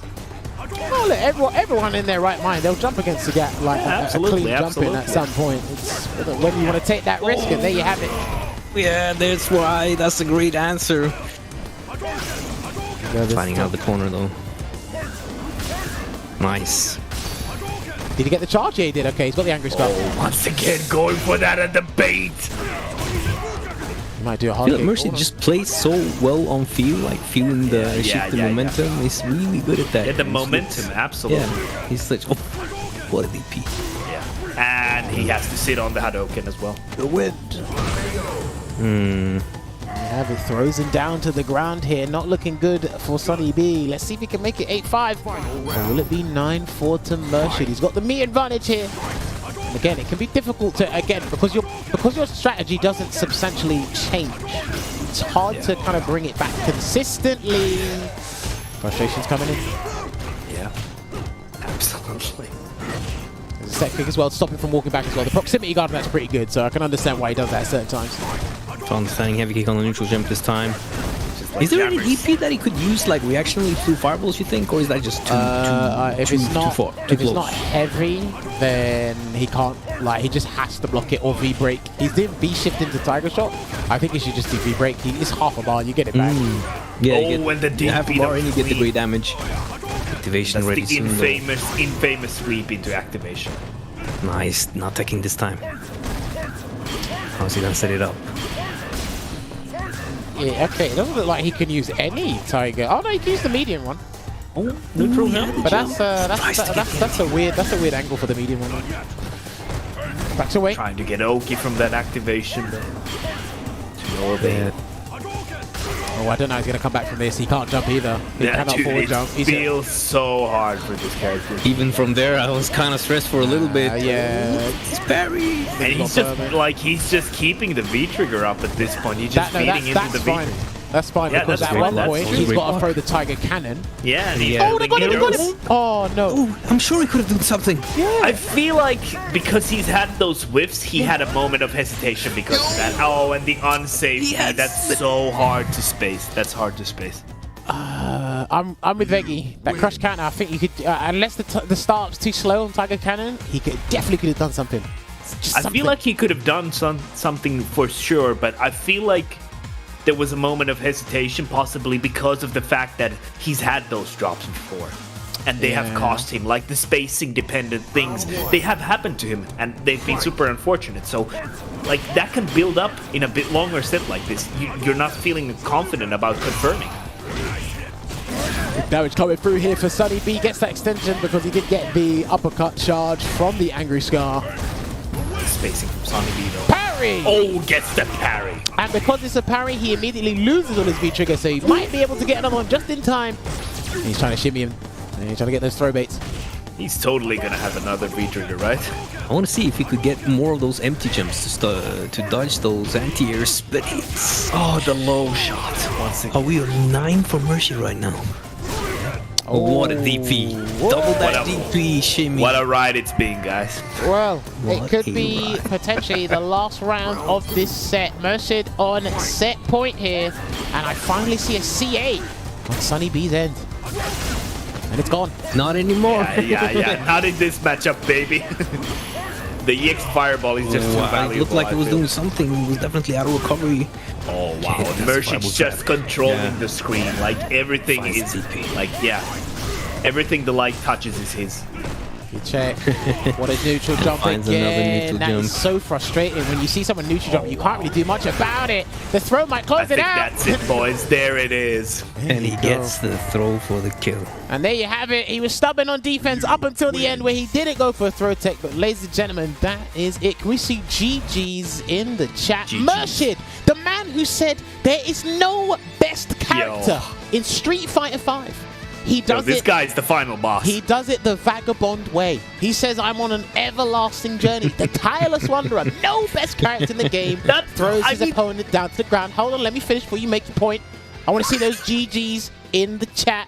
that was a battle of endurance indeed, and I'm hoping you guys... I hope somebody get counter fireballs. I'm sure somebody will do that in the YouTube section afterwards. There's probably over 100, 150 thrown over there. But yes, what we are going to do is we are going to take a quick break. When we come back, all of us are going to be in the chat. We're going to talk about that matchup. We're going to talk about a lot of things. So hopefully you guys stick around and hear for that post-match chat. We'll see you in a couple of minutes. Hadouken. Street Fighter 6. What's up, everyone? It's your boy Weezy, and I'll be hosting the Street Fighter 6 showcase with an exclusive look at the new game. We talking new ways to fight, crazy new game modes, and some big announcements. Stay tuned. It's about to be crazy.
All right, everyone, and welcome back to tonight's episode of Sets featuring djSonnyB and Murshid. If you are just joining us, well, you know, all good things must come to an end. The set has now concluded. The scoreline is next to me over there, so you guys can peep that. But yes, now we have to get into the post-match interview and talk to the guys about their philosophy, closing questions at SF5, and then we'll move on to some SF6 related questions. So let me find out. SonnyB, Murshid, can you guys hear me loud and clear once again? Yeah, all good. SonnyB, Murshid, what about you? Can you hear me? Yeah, I'm here. Perfect. All right, so Murshid, congratulations on winning that set there with your Ryu. Murshid, first of all, walk me through, what's your philosophy going up against Sagat? Like, what's your game plan when going up against him? Yeah, it's just easy. Just walk a little bit and try to parry till you get in. That's the only way that you can get into Sagat.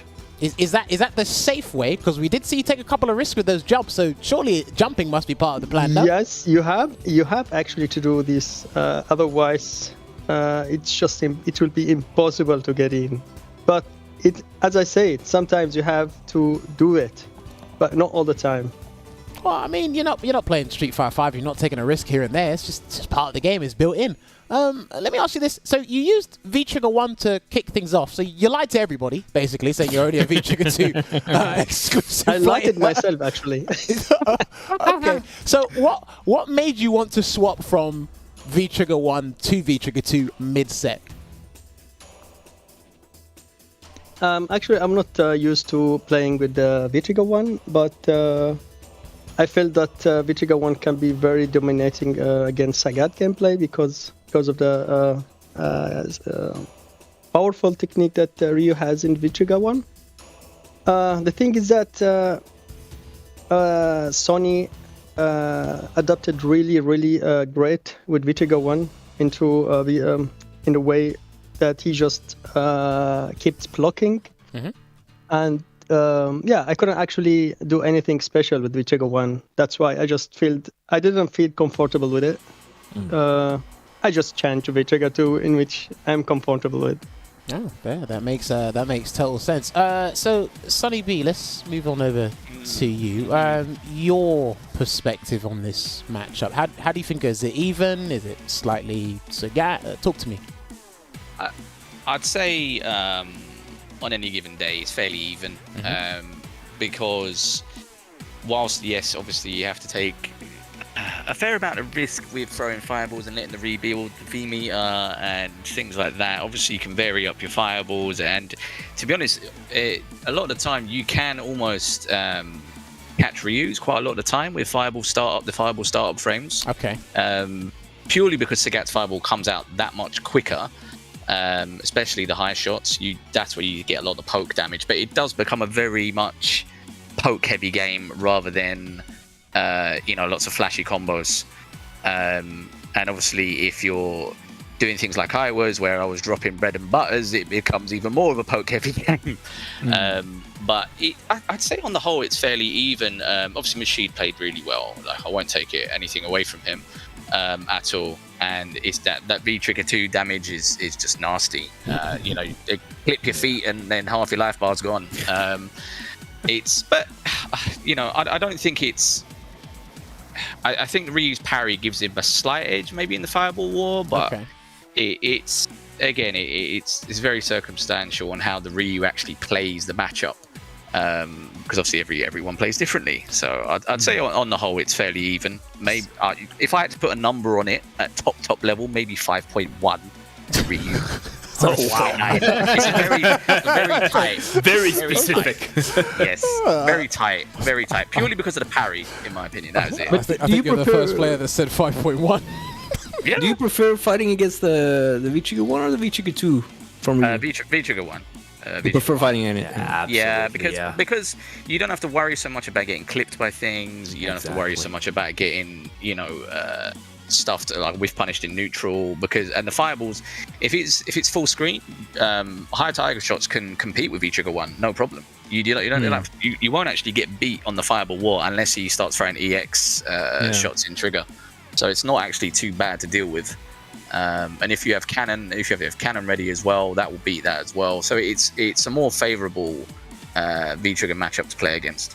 Okay, so you mentioned Tiger Cannon there. Talk to me about your V system loadout, V skill 1, V trigger 1. Is this to kind of make the matchup as even as possible and kind of match Ryu in certain areas in terms of damage, or is there something deeper that we're not seeing in this matchup when it comes to Sagat's V skill 1 and V trigger 1? I generally use obviously I pretty much only use V-Trigger 1 now. I did use V-Trigger 2 in the past, but it's not it's not consistent enough in terms of damage, and you know, V Trigger 2 is reliant almost on you getting in, which is very hard against some people. But V Skill 1 you mainly use against Shoto style characters, purely because by nature of a fireball war, someone's going to jump at some point, so it's better to get the damage when you can. And obviously there were other combos I could have done from the crush counters. There's a lot more I could have done throughout that match, but V Skill 1 does help with the damage output in that sense. And obviously V Skill 2, however, obviously does give you options for, you know, it's not plus on block, but sometimes it's 0. But you against Ryu, obviously Ryu can just parry a knee, and it sort of becomes, again, it's one of those things, it gets negated by the parry. So in my opinion, you're just better off sticking with extra damage. Okay, no, that's fine. Sometimes people's strategies are as simplistic as, you know what, I might need to fight.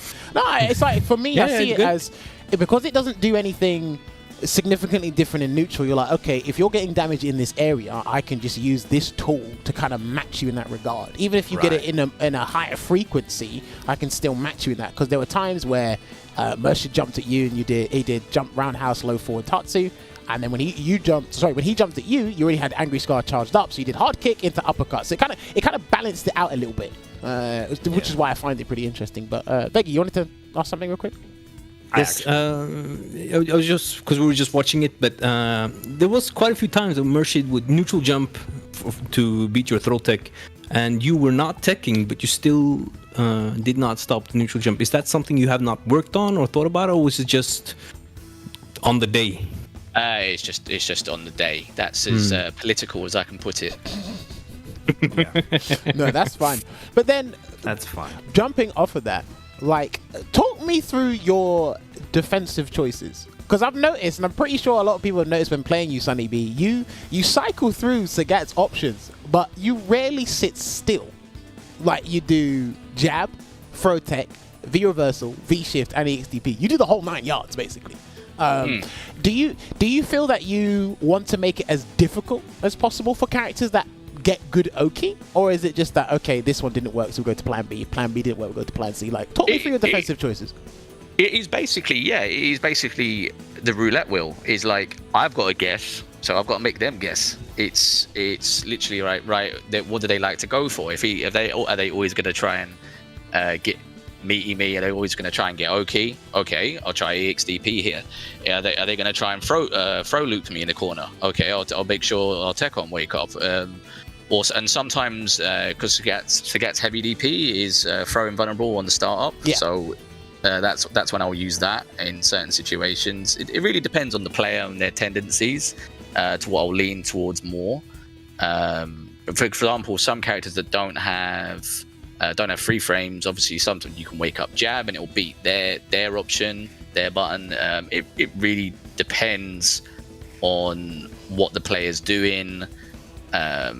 More often than not, so I do try to watch that, and obviously if I'm on the ball and I'm consistent in what I'm doing, then I'm more successful than not, and obviously this time I wasn't. Okay, no, listen, sometimes it happens. Like you said, on the day, you could be the Evo champ on a Tuesday, you could be the Evo champ on a Wednesday. That's literally what happens. I wanted to ask Sonny a question about his meter management. So we saw you use a lot of VX moves. Do you think the super has any value in this matchup? And I wanted to ask you, like, generally as well, like, is this how you usually in most matchups use your meter, or like is it different? Again, it depends on the character. Where I'm trying to keep Ryu out a lot when he has in V Trigger 2, it's sort of just again trying to catch him throwing a fireball, trying to get the knockdown, just to deplete that V Trigger meter. So it's basically, I'm trying to stall the Ryu out in a sense in that regard. But no, sometimes I will save the meter depending on certain matchups, especially people who just jump way too much. But in this one, to be honest, I would only use CA as a fireball reaction tool, which I would have struggled to do today. Wouldn't that have been like in general? Isn't that difficult? Because you have to be like pretty damn close. Like, his super's not no poison or cami. You have to be pretty close for that. Yeah, but because it's only a double quarter circle. It's not. You can do it pretty quickly, especially on pad. Okay. So I think even me and Rush played a first to 10 a little while ago on, and I think I literally did it within the first set against Ken's Fireball. Obviously, albeit the Fireball's a different speed, but it is very possible to do it. It's just again on today I didn't want to risk it, and I was put off a lot of options today. So it's just and it does go further than you think. Okay, fair. No, I'm not the Sagat specialist you are, sir. Yeah, it does. One more question from me regarding, feeling about this day and your options and being demoralized by certain actions and such. I wanted to ask you, like, we didn't see too many Kara cancels from you. Is that how you normally approach this situation, or was it just that, like, in this situation, you didn't find the applications for it to be optimal, or? Yeah, I'd say it's your second example. The I do use them normally, let's say. So it's just I didn't feel comfortable doing it today. So I basically reverted back to very bread and butter stuff, just through how I was feeling today. Absolutely. So yeah, I do use them normally. You can you have to go on my replays and stuff. You'll see me doing some more fancy stuff here and there. But sure. I just didn't feel comfortable today. Okay. Veggey, did you want to ask something or? Yeah, I'm back on those neutral jumps because there was a lot of neutral jumps in the match. I noticed that Murshid was doing, like, he was neutral jumping when he was close, like when you were throwing fireballs to get a punish on you, but you rarely had an answer for it. Is that something that's really hard for Sagat to answer? Neutral jumps at that close but not too close range, or is there an answer you just didn't use? Yeah, it's you can Kara heavy DP that, or even medium DP at that range. I'd stick to heavy DP most of the time, but yeah, there's loads of stuff you can do. Or you could even Tiger Knee. You could even throw an EX Fireball, to be honest, to catch him in the air, and then knee and do a Kara Knee off of that. There's loads of options you can use. Again, I wasn't on the board today. Well, now sticking with the jumps, Murshid, you gotta enlighten me on something. You've already revealed to me that you had about 8 accounts. That's about the lifespan of Street Fighter 5. You're gonna have to reveal something else to me. There's times where you have a very good lead, a positional advantage in the set, but you put yourself in the corner by jumping a lot, and you did this against djSonnyB today. Is there a reason for that? Are you trying to catch? Is it against tall characters or against specific characters that you jump and try and test their anti-airs at a tight angle, or is this just something that you've learned to do throughout the time of playing Ryu? Yeah, actually sometimes just going autopilot. But thank you for admitting it. The thing is that I'm just experiencing some patterns when I just jump like this. He always try to djSonnyB always try to use this hard kick, either the EX GP or the or just going running away from me in order to avoid, for example, throws or something like this. Okay. I mean, I just wanted to expose that. Your Ryu's dangerous. I want to run away from you too. Same. No. It's not that danger. I'm just playing the neutral game, except for some random jumps. Yeah. I guess today I was lucky with the jumps. Listen, I want to ask you. Oh, go on, please. Yeah, I want to ask you. Do you feel like you play a lot by feel? Like, I feel this is gonna work now, and right most of the time, or is it more methodical than that? Actually, I don't jump when I have less life. So I just jump when I have a little bit life lead, so that I can get something if the jump wins. Otherwise, I'm having the life lead. So it's just a feeling, as you said. Yes. You feel based. I mean, there's Feel-based? Wow. Yeah, I mean, feel-based playstyle. It's a thing. There's nothing wrong with that. I do feel Absolutely from based take. from both ends. Sagat, you have to do that. At some point, you have to jump. No, Otherwise, we agree with you. No, fireballs. we are agreeing with But you. you had, but Murshid, you had really great jump timings. That's why I was wondering if you were setting them up specifically in a way, or if you just had the feeling that this is the time to jump. Yeah, Because you see had me really good sometimes. jumps. I'm just holding back, and then waiting for him, just trying to see what is the pattern. Yeah, sometimes you just need to jump when you feel it. Listen, and again, we don't blame you because the biggest reward in Street Fighter V is through jumps anyway. Against both your characters, we saw it on your end. They were more successful. We saw it on Sonny B's end. I think there were times when Sonny B did jump, and it was like you had a decent look to go with yes. it. But I think he just tried to. He tried to get that read on real you. fireballs is sick, so he can just jump without being feared of punishing him. You You entered him a lot today. Yeah, with the heavy DP. And I feel like when Ryu is in VTrigger 2, you just gotta wait and not really jump. Yeah, jumping then is too risky.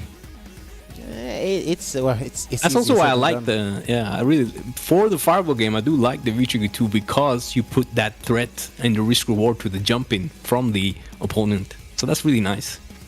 Okay, no, fair.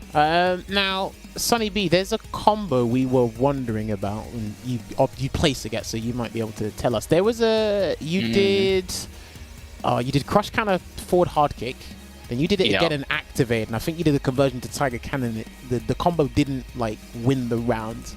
The scaling. Was that the optimal way, or could you have done something else? I potentially could have, but I was supposed to end it with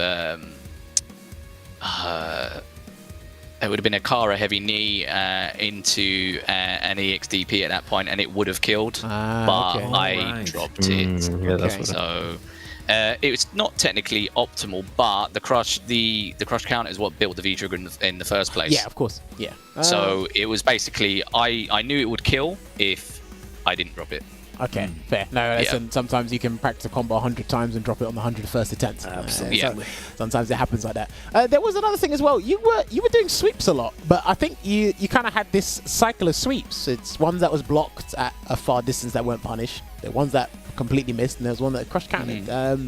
Is Sagat's sweep better than I thought it was? I think his sweep's terrible, but it's basically I was using it more as a read because what Murshid did a lot, he would dash in, dash back for a fireball, or try and do that heavy punch thing he was doing. I don't know what it was.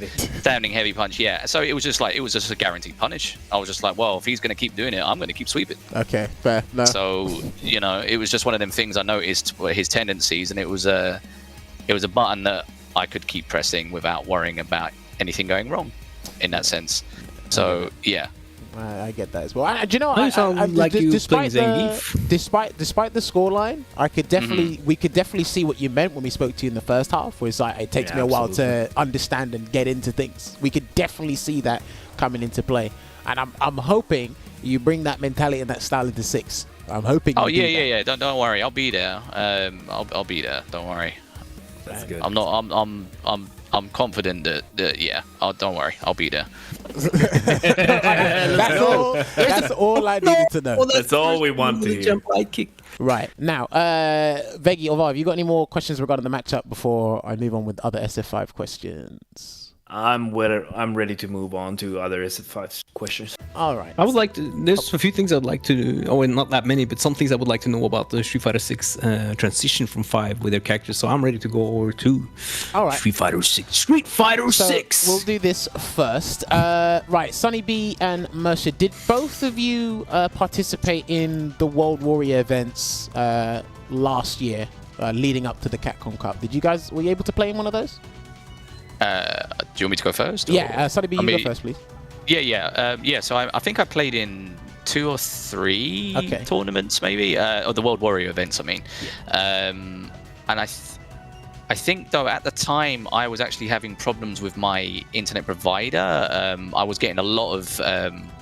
I was causing lag for other people, so I had good days and bad days, and I remember at the time, I think Sound Boy, the soundest of boys, we had a very sort of hit and miss match. I did win, but it wasn't, it wasn't great. But I did okay in some of the other World Warriors. I think the highest I placed was 13th, maybe. But again, I was having internet issues at the time, so if I could go back and do those again with how my ISP is now, then yeah, I'd like to think I would have done a bit better.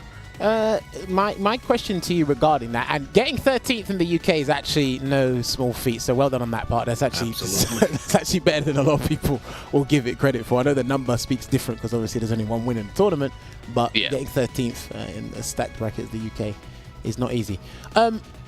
With Street Fighter 6 on the horizon and the CPT coming, do you think the World Warrior, the format of it, should it stay the exact same, or would you like to see something change? Maybe like the point system, the way you qualify for the cup, anything that comes to mind, SonnyB? I thought it was pretty good. I thought it was pretty decent the way it was run. I mean, it would be great if we had. Well, yeah, actually, I think the dating format was good, but yeah, just I guess just make sure everyone knows about it, make sure people know the dates, know when things are happening, and I think it was pretty good. I didn't really have a problem with it. We had enough notice. It was well organized, and yeah, I thought it was pretty good. Going back to what you just mentioned there about people know about it, do you think that's more on the respective World Warrior event organizers end, or do you think that's on Capcom Fighters end? Do you think Capcom Fighters should be the beacon that should say, oh, these events are on this week? Or yeah, I think it would be better if it's a universal thing, just so everyone can just go, because obviously if not everyone's following their respective TOs Twitter feeds or information feeds, everyone's following Capcom Fighters pretty much. So if it's just like one big imagery where we can all see the tournament dates, tournament links, and like this week X, Y, and Z. I think it's helpful if there's a vocal point for everyone to just look at. Okay, I like that. That's actually very apart reasonable. From Salt Mine League, I see Salt Mine League. Do you know what? That is reasonable criticism for the whole program in general. So definitely, I respect that. Murshid, what about you? I believe you were in your regional final for the World Warrior events, were you not? Yes, I was there, yeah, but I didn't get I wasn't lucky to get the chance to win that. That's unfortunate, but even then, getting to your regional final in a stacked region like yours, that's no easy feat either. That's actually, again, a lot of these regions is pretty damn difficult. I mean, you got re-representation with Jimmy regardless, but it was not easy for you to get to that point. My question to you, Murshid, is do you think, like with SonnyB, do you think the format of the World Warrior, should that return, or do you think there should be something changed about it? Yes, I think so. I think the format of the World Warrior was really, it was the first time that happens online. And I think this is a very good opportunity for people who can't actually have time to go to offline tournaments, something like that, especially in the World Warrior. This is a very good opportunity for people, especially like those. Cool, sweet. I like that we're all in unison for that. They're coming back anyway, so hopefully we get to enjoy them just as much as we did before. Yeah. Murshid, I wanted to ask you, who was the hardest opponent you had to face during the World Warrior? The hardest opponent. For you. Actually, Sagat. Oh, so Reinhardt Sagat. Sagat Reinhardt. He was a pain. Yeah. It was a really good set. Okay. I think I watched that set too. That was during the Street Fighter 6 beta weekend, wasn't it? If it was in the finals, at least. Yeah, it was a regional final. Regional final. So. I might have to go back and watch that, because again, a lot of the sets in the top 8 for the German regional final are pretty damn good. Right, another question I got for you both. We'll start with SonnyB. Obviously, the game's been out for 7 years, but you've only been playing it half the time. Is there any character that you've looked at and said, damn, I wish I had more time to learn this character? Let's say, hypothetically, there was one more year Street Fighter 5. If you had extra time to learn a character that really tickled your fancy? Is there anyone that you wanted to try out, or were you just going to stick with Sagat, ride or die? No, you know what? If there was more time, I would have learned another character to actually, pretty much what Bonchan did. Has a Karen, he has Luke, just to play around some of Sagat's, hard counter picks. Because Bison is a pain in the backside, especially when you're playing against Problem X. That is pain. It's just pain. Sim and obviously Phils is Falk. Falk is just, every time me and Phils play, Phils is just like, oh, it's my favorite set. I'm just like, yeah, for you it is. So I think, you know what, I probably would have, to have a bit of fun, to go away from the archetypal Street Fighter style, I probably would have jumped on Rashid. Wow. Oh, wow. I can see that. I can see it too. Yeah. I can see that working. With the defensive, change up of rotation of defensive options, I'm sure you could do that well on offense as well if you had a character like Rashid. I think, because I do, at least this is from watching you play. Sometimes I feel when you want to go offensive, you're in the right position psychologically and in game. The character is just not equipped to do that. It's inadequate in that part. So sometimes I feel it's like, okay, he's aggressive like, a Rashid, but he's playing Sagat. It's like, it's just unfortunate. I remember I had to speak to someone about this before. They were playing Guile like they were playing Blanca. I said, why don't you just play Blanca? You might as well just do that. But they loved Guile so much. And I could definitely see you playing Rashid. Now that I think about it, I could definitely see you playing Rashid. Damn. And the thing is, I think I would have actually enjoyed Rashid and not be so stressed out as I am. Like the mental stack of playing Sagat sometimes. Oh man, absolutely. It's painful. I think you would have a sick Kendo. You know what? I mean, I have played fundamentals are there for sure. I have played Ken. I mean, I was playing him in the beta. So we'll see. Okay, fair. That's interesting. I like that call. Murshid, what about you? Are you that loyal to Ryu, or is there another character you would have wanted to try if you had more time in Street Fighter 5? Yes, actually, if I have time, because actually I'm not having time right now. But if I got time, I would really love to learn Minat. Wow. Okay. Is that to help you understand the character better, or Minat really interested you as a character? It's just a very calming gameplay. She is playing. The way that she plays just make you very nervous. True. But do you think the Minat player feels calm when they're playing? Sorry? Do you think the Minat players are like relaxed and calm when they're playing? Exactly, yes. Even at lower ranks. So you feel that she got the upper hand in the game. So that makes you feel very nervous. Okay. I mean, listen, you can turn on the game right now. You can turn on the game tomorrow. Try Minat for like 5 minutes. You've got a little bit of time left out now. Yeah, but you need to learn everything that needs a lot of time. No, you don't. Like Street Fighter 6 is around the corner. You can do what you want. Just use V-Trigger 2. Absolutely. Press standing medium punch. Yeah. Stand medium punch. Crouch fierce. I'll give it a try. Listen, you got nothing to lose. The competitive side of Street Fighter 5 is done. It's only but happy days for some of us anyway. Right. You can probably play Balrog and annoy all the Minat players. They don't like that matchup, so that'd be a good idea. And you got the plus normal with the extra. It's plus special. Right. The other question I wanted to ask you both is, let's get SonnyB's opinion on this first. SonnyB, in terms of the Capcom Cup, first of all, were you able to catch it? I was watching it. I was keeping an eye on it. First of all, your opinions on it being a week long. And then, what would you prefer? A World Cup style Capcom Cup or 32 of the world's best players? So when you say a World Cup style, do you mean how it was this past year? So it's right. There's representation through the World Warriors online. There's literally representation from around the world, different regions from Europe, Asia. It's like it comprised of 48 players that were not on a leaderboard per se. They were automatic qualification. Oh, I see. So you're saying that versus actually having 32 of the world's best players on a leaderboard. Oh, that's a hard question because I know there was some controversy among some people about that. Let's say, these people X, Y, and Z. They would get smashed in this region X, Y, and Z. Which, whilst I understand that opinion, you know, it's not that person's fault where they were born or where they play Street Fighter in. So I think it's fair in the sense of that it gives other regions representation. It gives you know, to come and experience what top level players like against, you know, the strong regions like EU, the UK, Japan, X, Y, and Z. Because otherwise, these people, yeah, they might be at the top of their game in their region, but that's all they're ever going to see. So I think it's fair that and nice in that regard that Capcom give people that chance. Okay, no, I like that answer. Very safe.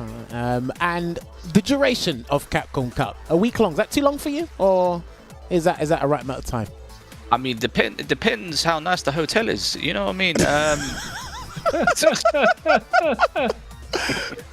No, okay, fair. No, how loaded is the mini fridge? Yeah, you know what I mean. Like, is you know, is the food good outside? Can I go get me some wings? Like, is there some jerk chicken nearby? Can I get some mac and cheese? Like, you know, sign me up. SonnyB's asking the real questions. Can I get wings that are nearby to the venue?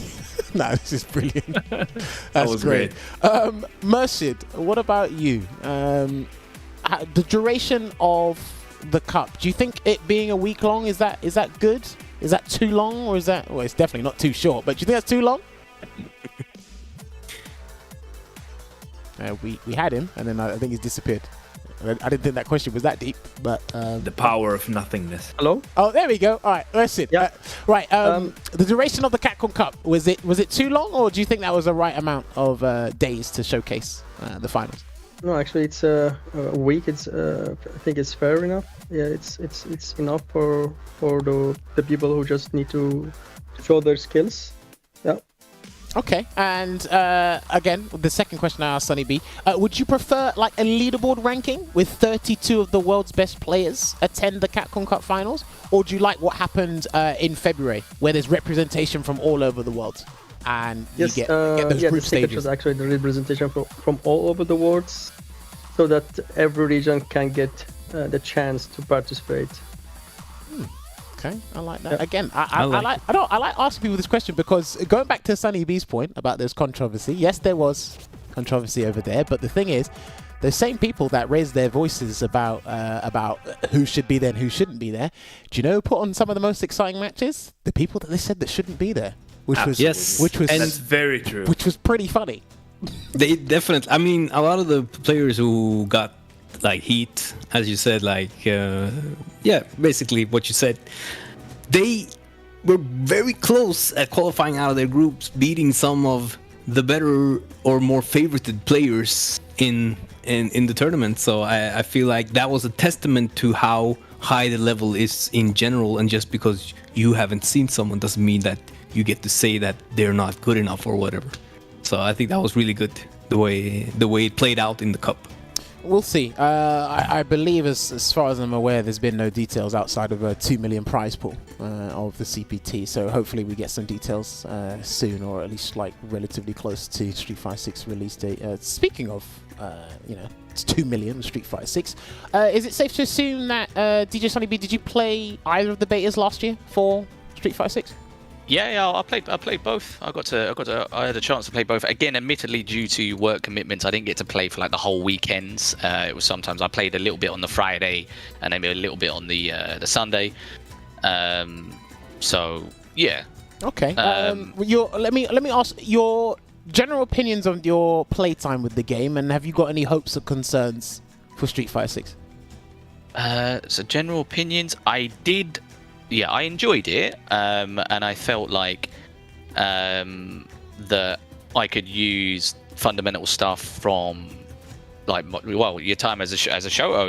It translated pretty well into the game, and it almost felt like a blend of Third Strike, Street Fighter 4, and Street Fighter 5 all sort of rolled into one. Okay. So it was interesting, sort of. The melding of those mechanics, and I was perfect parrying all over the place. I was loving life. I was just like, this feels like Third Strike again. You felt like a guild player. Yeah, well, not even. I felt like more like, because I played Third Strike quite a lot as well. So it was nice having that sort of parry every character having a parry again. It was just it was nice. Obviously, I wouldn't mind a bit more damage off of a perfect parry, but obviously, I guess if it wasn't scaled as much, everyone would be dying off of one perfect parry, I suppose. So you have to make sacrifices somewhere. Well, let me sorry to cut you off before you finish that point. Let me put it in this way: if there was no scaling, and let's say just judging by, I imagine you've seen the Zangief versus Marissa developer match video. Oh boy, have you seen that? Have you seen that, djSonnyB? Yes, I have. Yes. So now imagine they didn't scale the SPD off the perfect. Yeah, I know. It would be. Yeah. That would be great. I know. No, shut up. Yeah, that would be great for me and Veggey. Well, you two say that. I'm planning to play Marisa as well, day one. Oh well, they're planning to play Zangief. You can. Yeah, we're playing Geef. We're on the Geef train. Well, Geef. I used to play Geef in 4 as well, so Geef will be. I'll actually play Geef as well. Okay. Don't worry. But no, sorry. Going back to your point, you wish there was a little bit more damage, but obviously they have to make a sacrifice somewhere. I mean, the damage looks pretty healthy in Street Fighter 6 across the board, outside of 1 or 2 areas. So yes, yeah. Was that your only gripe, or are you just pretty much cool with everything else? I'd say I'm more or less cool. I mean, it did feel a little bit clunky at times, but I guess that's just because it's not really, it's not optimized. At the time it wasn't optimized. It was an older build, so I'm hoping when it does come out that it's going to be, feel a lot more fluid, and the animations obviously have tightened up now. They've had time to flesh it out, finish it off, and I'm looking forward to trying out the other characters that none of us have got to play yet. Okay. And because I didn't personally gel with any one character in particular in the beta, just because obviously Sagat's not there. I mean, Capcom, please. I don't know. It was just I didn't really gel with anyone. I had fun, but I didn't gel with any of the characters per se. But I'm still looking forward to. So you had fun with the game because it's fresh and obviously all the options you had, but there's nothing that would make you want to 100% turn it on the next day, just out of like pure entertainment. Is that a way of? Oh no, definitely. No, definitely would, because obviously I'll still want to learn, even if with the limited characters, I still wanted to carry on playing it. I just didn't have that much time. Okay. So yeah, I'm looking forward to it, and I'm looking forward to there being. It feels to me there was a better focus on neutral in Street Fighter 6. It was less about tools that skipped neutral altogether. And obviously I know it's too early to say about robbery mechanics and things, that certain characters might be able to do, might not be able to do. We don't know that yet, but it felt on the whole a little bit fairer in the sense of that your fundamentals do matter more. That's what it felt like to me. Okay, no, I like that. Again, Can I actually ask in between here, like, a question regarding the beta as well? Did you at all try the modern control layout? And is that something that you're interested in trying if you didn't? I did try it, and it felt weird. It was strange. I'm just doing this. I'm just pressing a button, and all this madness is coming out.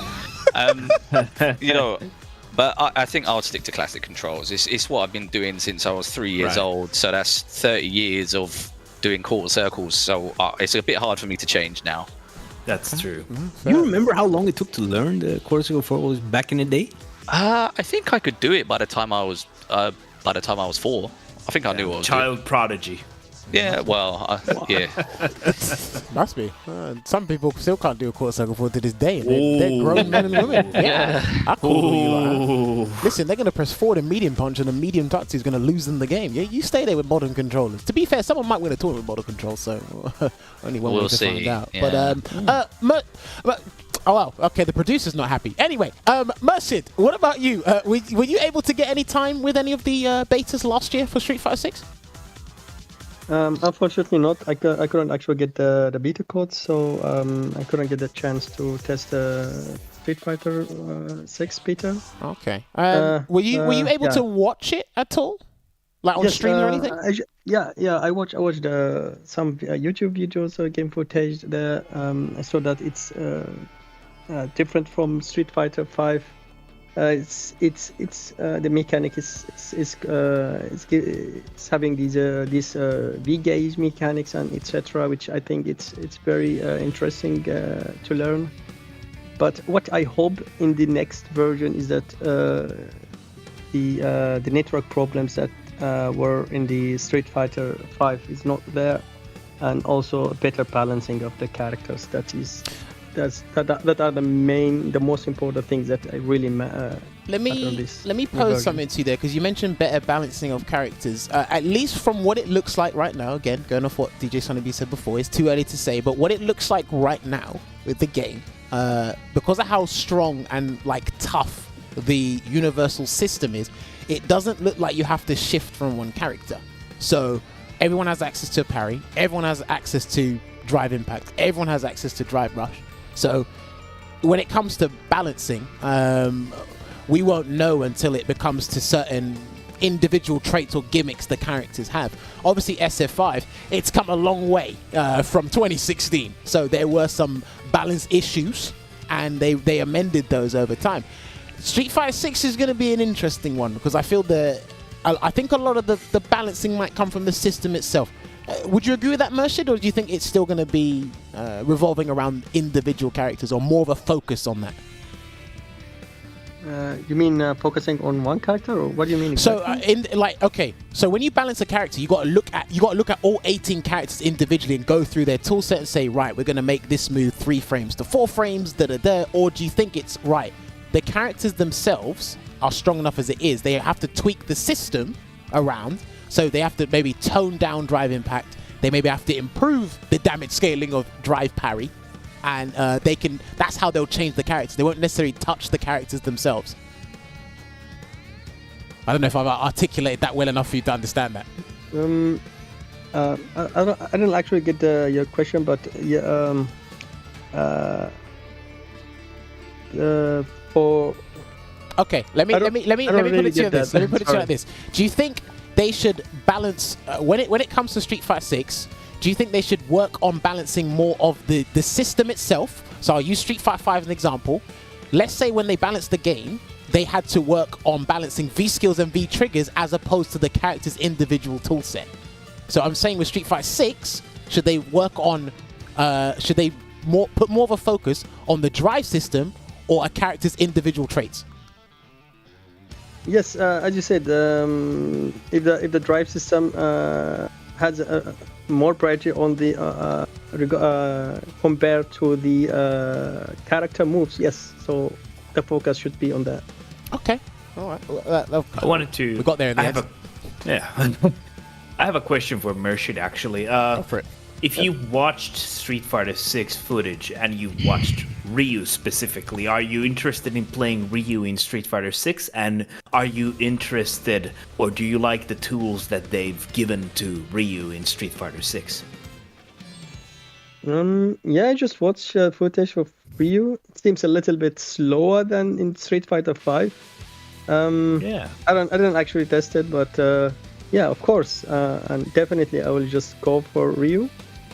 And testing also the other characters, the new characters, they look actually great. Who are you most interested in about the new characters? Sorry, Veggey. No problem, my bro. Talk to us, Murshid. Is there anyone tickles your fancy? JP, Manon, Lily? Larissa, I said. Sorry, I don't know what Larissa, she looks really strong and interesting to play. Fun, yeah. Okay. Yeah. Fair. Okay, I like that. Now I've got two more questions But before let me just direct out. But you want to say something? Yeah, let me just direct to djSonnyB, because earlier you said you wanted to play, for instance, a character like Rashid in Street Fighter 5, right? Yeah. And now you have like the golden opportunity to. Are you excited that you kind of forced out of the comfort zone with Sagat, because there is no Sagat right now for you to play? Do you find that to be a little bit exciting and like a burden is left the shoulders, or do you actually find it? Wow, I didn't know it was that deep. Anyway. Well, I mean, yeah, I'm excited, and the thing is, I think, you know, I think he will come back. I think the king will return at some point. But in the meantime, yeah, I would just try and have fun. And the thing is as well, like I said, if I was there for Street Fighter 5 from the beginning, I would probably have at least 1 or 2 more characters that would be at a good level. So that's my idea going into Street Fighter 6 is that, okay, I've gotten to maybe I didn't put that on display today, but I've gotten to what I feel like is a semi-decent level. So I want to carry that into Street Fighter 6 and learn a couple of characters at least, and then so when I do find a character that I really like, maybe after all the DLCs come out and there's down the line or whatever, whoever comes out, and if I find one I really really like, if they end up being not top tier or not the best, then at least I'll have a spread of characters that I can play at a good level.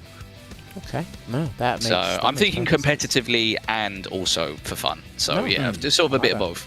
I like that. Speaking of competitively, let's put you in a dream world for a second. I wish I had some music to put you in a dream world. djSonnyB, first place, CPT finals, $1 million. What you doing with it? Boy, that's clearing off some student debt. That's going onto a mortgage. That's yeah, I'm investing that stuff. That's going straight into a home. Me and the missus, and if I had some left over, I would maybe I'd go on a nice holiday, take some of my friends, maybe invite you guys. If you give me some free DLC codes, you never know. But could you give me some wings? Maybe the best damn wings. Bro, I'll fly to Kingston for wings just and bring them back. Let's go. I'm ready for that. I'll hold you to that. Oh man, that's brilliant. No, do you know what? Good investments. I like that. Very sensible. It's like, all right, because he's definitely. I'm old. You know what I mean? I'm not spring checking. Do you know what? No, because we had Zion Woods on not too long ago, and he said, "Look, I'll get a house. I'll invest in something." So it's like I think. I haven't met someone that's a bit silly. Well, actually, I do know someone a bit silly with the money. That's why he's not good at fighting games. So he's never going to get anywhere near that $1 million prize pool. Well, don't worry. He hits close to home. He knows who he is anyway. But no, that was a very good one. I like that investment there. Murshid, what about you? Ryu player, Murshid, 8 accounts, $1 million, wins the CPT finals. What would you put that money towards? Yeah, it's not possible, but yeah, if I got that, it's not possible. Listen, mate, anything's possible. Your chances might be slim. It's not possible. Believe me, man. Believe me. Those people who are only a full-time player, they will just have the 100% chance to get it. Other than that, it's impossible to just cover all the matchups for the other player for the other characters and master the character that you are playing, or even having a pocket character. So this needs a lot of time that those people who are full-time players that can cover all these things. But in case that if I was lucky and got that $1 million, I will just invest it, because I'm not that guy who just wastes money on any other things. Okay, fair. Do you know what? All right, Murshid, if your fighting game career doesn't work, I want you to promise me one thing. Can you do an Amazon audiobook, please? Can you please do one Amazon audiobook? And I want you to drop all your philosophical theories in the book. You've convinced me that there is no best character in the game. And now you've convinced me. Okay. and now you convinced me. It's like, look, it's like you can be sensible with your money, and you think. Listen, your chances are slim, but it's a 1 in, let's say, 48 chance of winning the cup. That's not impossible. That's next to impossible. It's not almost impossible. Like you said, okay, full-time players might have the jump on you, but like we were saying with SonnyB before, application of knowledge goes a long way. Yes, there are people that invest a lot of time, and obviously the more time you have to be able to not just play the game, but think about the game. Thinking about the game, doing image training, that's super important. But I can't like dwindle your chances. Hey, look, for all you know, all right, let me put it to you like this. Murshid, you almost got to the cup last year. You almost got to the cup, right? The fact that you were in an 8-man invitational to have a shot at the cup with 7 other people, and you're telling me you can't get that chance again? Of course you can. You are thinking of it in a way that you just I would be only qualified for the German region. Yes. yes, you are right. But It's then, still a chance, no? Yeah. Yeah, and then you're in the cup. Yeah. I'm trying to be a Murshid believer here. I don't know. I also think even I'm like Murshid. Come on, bro. Like, Yeah. I'm realistic, bro. I'm just. No, I like it. I'm trying to be optimistic, but yeah. Down to earth. No, But regarding the full-time player thing, I think Menardi won Capcom Cup when he was not a full-time player the first time, right? 2017. I think so. We'd have to double check. Yeah. So it's definitely possible. I think it's possible for anyone at this sort of level and above. I think it's definitely possible. Obviously, again, anything can happen on the day. Yes, obviously, people who are top level players play all the time. They're gonna have that muscle memory there. But anyone can make mistakes in the heat of the moment. Exactly. And then that's when some people win. Yeah, and people are also giving the example of Zen as well. Yeah, Zen was crazy in CPTs. Bison was amazing. Yeah, and he's a student. So listen, but I'm trying to be a Murshid believer. That's just me. Right, we got time for one last question. But do you guys want to cover anything before I ask that final question, or are we good? No. Veggey? By all means. No. By all means. All Mr. right. Jammers. Okay. Mr. 8K Jammers. I don't know who you're talking about. There's no such thing. Right. So they've already announced their lineup, their full lineup for the real-time commentators in the game. Now, SonnyB, we'll get your opinion on this first. If you could put two of your favorite FGC commentators in Street Fighter 6 as DLC commentators, who would you pick? I always like asking this question because I've been getting some surprising answers recently, which is pretty cool. I think I would like yourself. Okay. For one, I think it maybe not as serious as you are, because you can be funny a lot of the time as well. And I think it'd actually make the game quite enjoyable hearing your funnier side commentary. Okay. I think that would actually be enjoyable to play with. And a second person, maybe Logan. Okay. Maybe Logan. Maybe possibly. It's hard, you know. I'm thinking about F word, but obviously you might get salty about the Ibuki things. But sorry. For those of you who don't know, there's been this interesting online rivalry late at night between SonnyB and F word. But obviously F word's in Dubai now, so you don't see those anymore. But boy, was it funny back in a couple of years I remember that.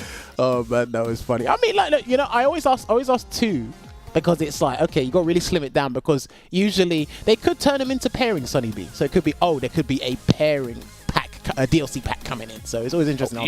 But you know what I was gonna say? I would like at least to be a one sort of comedic one, someone who's really salty that we know, whether it's okay. I think just as a sort of, you know, an extra funny DLC, that would be quite funny. Maybe someone who rage quits a lot. I'm not going to name names on stream, but there's a couple of names I can think of that are notorious for salt. That's interesting. No one's ever said that. I think that's not a bad shout. Obviously, it's voice acting to a degree, so you do it in moderation. But if you could allow them to have their kind of their personality in some way, shape, or form while injecting that saltiness. No, I like that. I like that answer. That's really good. We might have to ask them. We got the community manager in the other room. We're like, get it done. Let's get a salty guy in the DLC pack. That's interesting. Murshid, what about you? If you could pick two commentators to be in Street Fighter 6's DLC, first of all, your Jammerz. favorite commentators. You say first of all me, or are you asking me as a choice? I said you're the first choice. Oh, okay, thank you. Of course, because I'm humbled. The second one, I guess, what's the name? Yeah, it's James Chen. James Chen? James Chen, genau. I think that he's a really James Chen's in the game. Very good characteristic. Yeah, he's in the game. He's already in there. Yeah, James is in the game already. Okay, I don't know. Okay, so yes. So you're happy. You're content. Can't ask for too much. No, you know what? And I like that. He's realistic and he doesn't ask for too much in life. I thoroughly great guy. respect it. Murshid, you're the best. Do not ever change. Yes. Do not Yes, ever That was fantastic. That was too good. Right, okay. I believe... I got all I need, baby.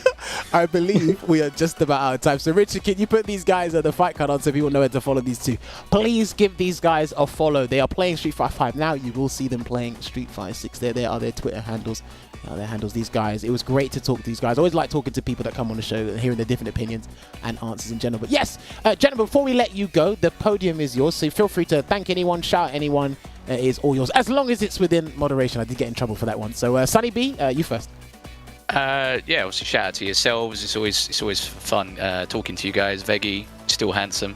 There you go. Thank you. And Rush G servers obviously is where I tend to hang out a lot. And I mean, if you guys want to follow me on Twitch, Twitter, and you will see what I'm doing on there a lot. I will be trying to attend tournaments here and there. For the remainder of Street Fighter 5's life cycle. I think there's something coming up in Birmingham at the end of the month I'm going to try and attend. But yeah, just shout out to everyone. Thank you for watching. Apologies that I didn't perform my best today. But yeah, I hope you guys enjoyed it anyway. And yeah, thank you for watching. Sweet. Murshid, what about you? I know I love your realism, but is there anyone you'd like to thank? Anyone you want to shout out? Do you want to tell us how there is not the best character in Street Fighter 5 again? Yeah. I really would like to thank all the players in the fighting games community. I would like to thank the players in the Tobbles team, King Shoing, Kravix, Eltokar. Also, I would big shout out to Retos in the South Mine League. He was really supporting in the last times for me. So yeah, that's it. All right, gentlemen, perfect. Lovely talking to you both. When you guys are ready, you guys can leave the Discord call. So myself, Veggey Olvaha, can close out the show. And we're going to drop you guys a message maybe in a couple of minutes or within an hour. Thank you guys once again for joining us on the show. So yeah, when you're ready, you can leave the Discord call and enjoy the rest of your night, I suppose. All right, take care, guys. Thanks, guys. Thank you so much. It was a great time. Take care. Bye. Take care. Bye. Well, I got to say, courtesy to both of them for coming on the show. That was really good to talk to them. I think Murshid should write a book. I think he could definitely convince a lot of people how there's never going to be a best character in Street Fighter 6 as well. It's like it's like you've all been thinking about it wrong. Like there is no best character. Perspective is everything, and if that's how he looks at it, it's interesting. And that's funny. It's interesting that came from a Ryu player. That there's no best character in the game. It's like it's so poetic because he was like so philosophical. It was like just the mindset of a true warrior. I like how content he was as well. It's like it's like was in there, and it's just like this was just amazing talk. That was the best part. He's such a good. It's like Ryu. It's like Ryu. Like no shoes. Okay. No roof to sleep under. Okay, that's fine. No, I'm content. Well, look, this is how. Well, I could tell by the end when we asked about the commentators who's content. He said, "James said it again." He said, "Oh, great. I'm good. That's good. No, this is why people. This is why we bring on the people on the show and we talk to them, because it's like hearing their views that they might talk to with their friends or they might not be heard. Some people shouldn't be heard, but that's another topic entirely. But it's just hearing those interesting opinions and then having to bounce off it and discuss those sort of things. So no, it was actually fantastic to speak about that. I mean, Olvaha, did you enjoy the gameplay as well?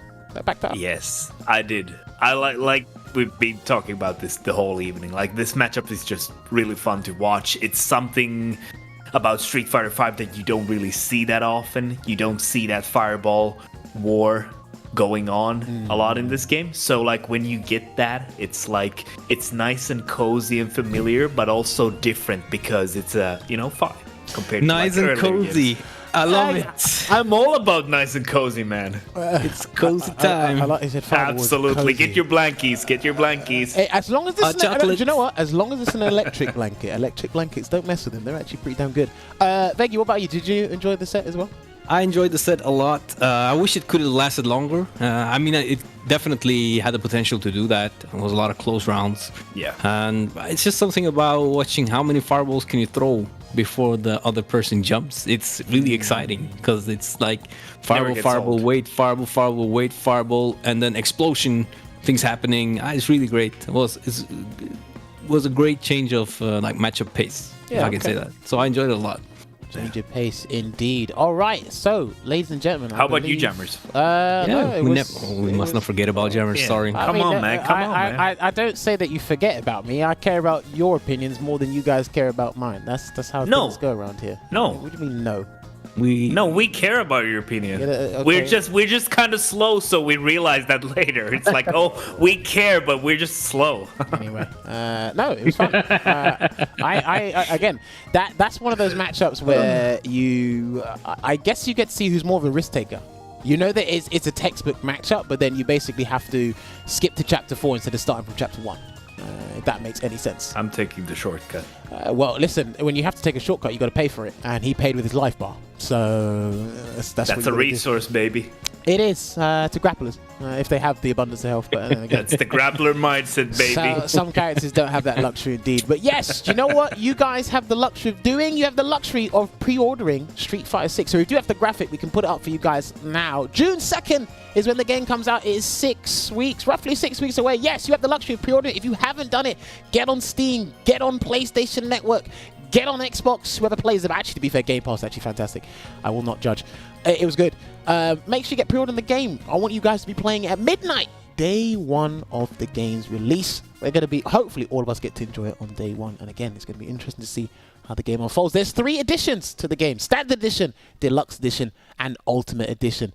There's going to be a character pass there. Who knows what characters are going to be part of that? But then there's going to be Ultimate Pass. That means extra content on top of the full game and the character pass. So if you got that cash to splash, if you're not donating it to your favorite streamer, donate it to one of the platforms that you can pre-order the game from as well. Street Fighter 6 Ultimate Edition, I'll be looking to get that. Hopefully you guys can do that as well. Don't forget as well, I want you guys to follow the TikTok page. I've actually forgot to tell the production team to put that up. I want you guys to follow the TikTok page on Street Fighter 6, because the guys behind the TikTok page have been putting in an abundance of work, and I want them to be rewarded in more ways than one. So if you guys can go check out the TikTok page, go on TikTok, type in Street Fighter, and you find the verified tick, the blue tick. Don't worry, TikTok haven't taken those away yet. They might do that in the future. Who knows? There it is. And you could see Lil Wayne, Weezy F Baby. He's there as well. I see Kimberly. There's content being put on there. There's 33,000 followers. Maybe you can join them as well. There is the TikTok. And of course, I mentioned Lil Wayne. Don't forget, there is a showcase on April 20th. That's 2 days from now. Well, yeah, 2 days from now, 2 nights from now. And he's going to be showcasing something. Who knows what it's going to be? Maybe he's going to do exclusive tracks. Maybe he's going to announce an exhibition like these guys allude to. Maybe. Daigo Umehara, baby. Maybe he's a DLC commentator. Maybe he's going to be announcing, awarding the winner the $1 million in the CPT finals. I don't know. You just got to make sure you stick around on April 20th at the specific I'm actually really excited for that. Sorry. The designated time for that we stuff can't there. wait. There was one more thing I wanted to show. I don't know if we have it. I believe Saltmine League finals are this Sunday. I believe it is. Yes, there it is. Perfect. Right, ladies and gentlemen, this is the last Street Fighter 5 tournament for Saltmine League. They do a ranking season. That's crazy. They have got their players rallied up. These are the finalists you'll be seeing: Ending Walker, Hurricane, Citizen, Four Fills, the Falco Duo, Rickman's Barnet, Mal Dominant, Giko, and Mirkin. Damn, there's a lot of... Oh, actually, Murshid replaces Mirkin. Yo, that's sick. Yo. That's gonna be sick. I'm definitely watching. Oh, okay. Yeah. Murshid is good. Listen, this guy, he needs to believe himself. Yo. Okay, so Mirkin will not be able to be there, so Murshid will be taking that spot. So I'm pretty sure Ritas will update that graphic and announce it. But yes, if you want to watch some Street Fighter in EU on the Sunday coming up, then please head on over to twitch.tv/Saltmine League. And also? What's also? Yeah, also just wanted to extend the Salt Mine shout out, because on Saturday they're gonna have a tournament. I don't think we have a graphic for that, but on Saturday they're gonna have like a you choose kind of a tournament where the opponent chooses your character you have to play. Oh, okay. Yeah. Why don't we just? And that's gonna be wild and fun and salty. Why don't you just pick 11, and therefore you don't get to? That'd be funny, wouldn't it? Wow. Damn. The mental games you can do with that. Wow, your opponent picks your character for you, huh? If I got time, maybe I might enter that. That'd be funny. You'll get to. I'd like to play that maybe too. That sounds interesting. We'll see. 11 is banned. I heard that. Oh, what a through the party people. grapevine. Anyway, right, we'll Yeah, cross that true. bridge when we come to it. Okay, ladies and gentlemen, hopefully you enjoyed another night of sets here with us. First of all, big announcement from us. It's not Street Fighter 6 related. We are not on the airways next week because one of the producers is actually going on a family holiday. He's going to be getting some R&R before the real storm kicks in, which is called Street Fighter 6. So he's getting his holiday in now, just like this man did not too long ago, which is smart. If you play Street Fighter or you take fighting games seriously, if you have a partner, if you have a family, a spouse, whoever, get your holiday in now before they get pissed off with you later. That's words from me. Anyway, right. I believe Friendly that is it. Listen, I believe that is it from all of us. So yeah, we're not going to be on next week, Tuesday, but we should be on 2 weeks from now, and we're going to try and deliver as much content as we can before Street Fighter 6, because we want to make a smooth transition as if we never left. All right, ladies and gentlemen, we've got to love you and leave you. Keep throwing fireballs, and I tell you what, there is no best character in the game. I've only realised that 7 years in. We'll see you next time. See you soon. Later.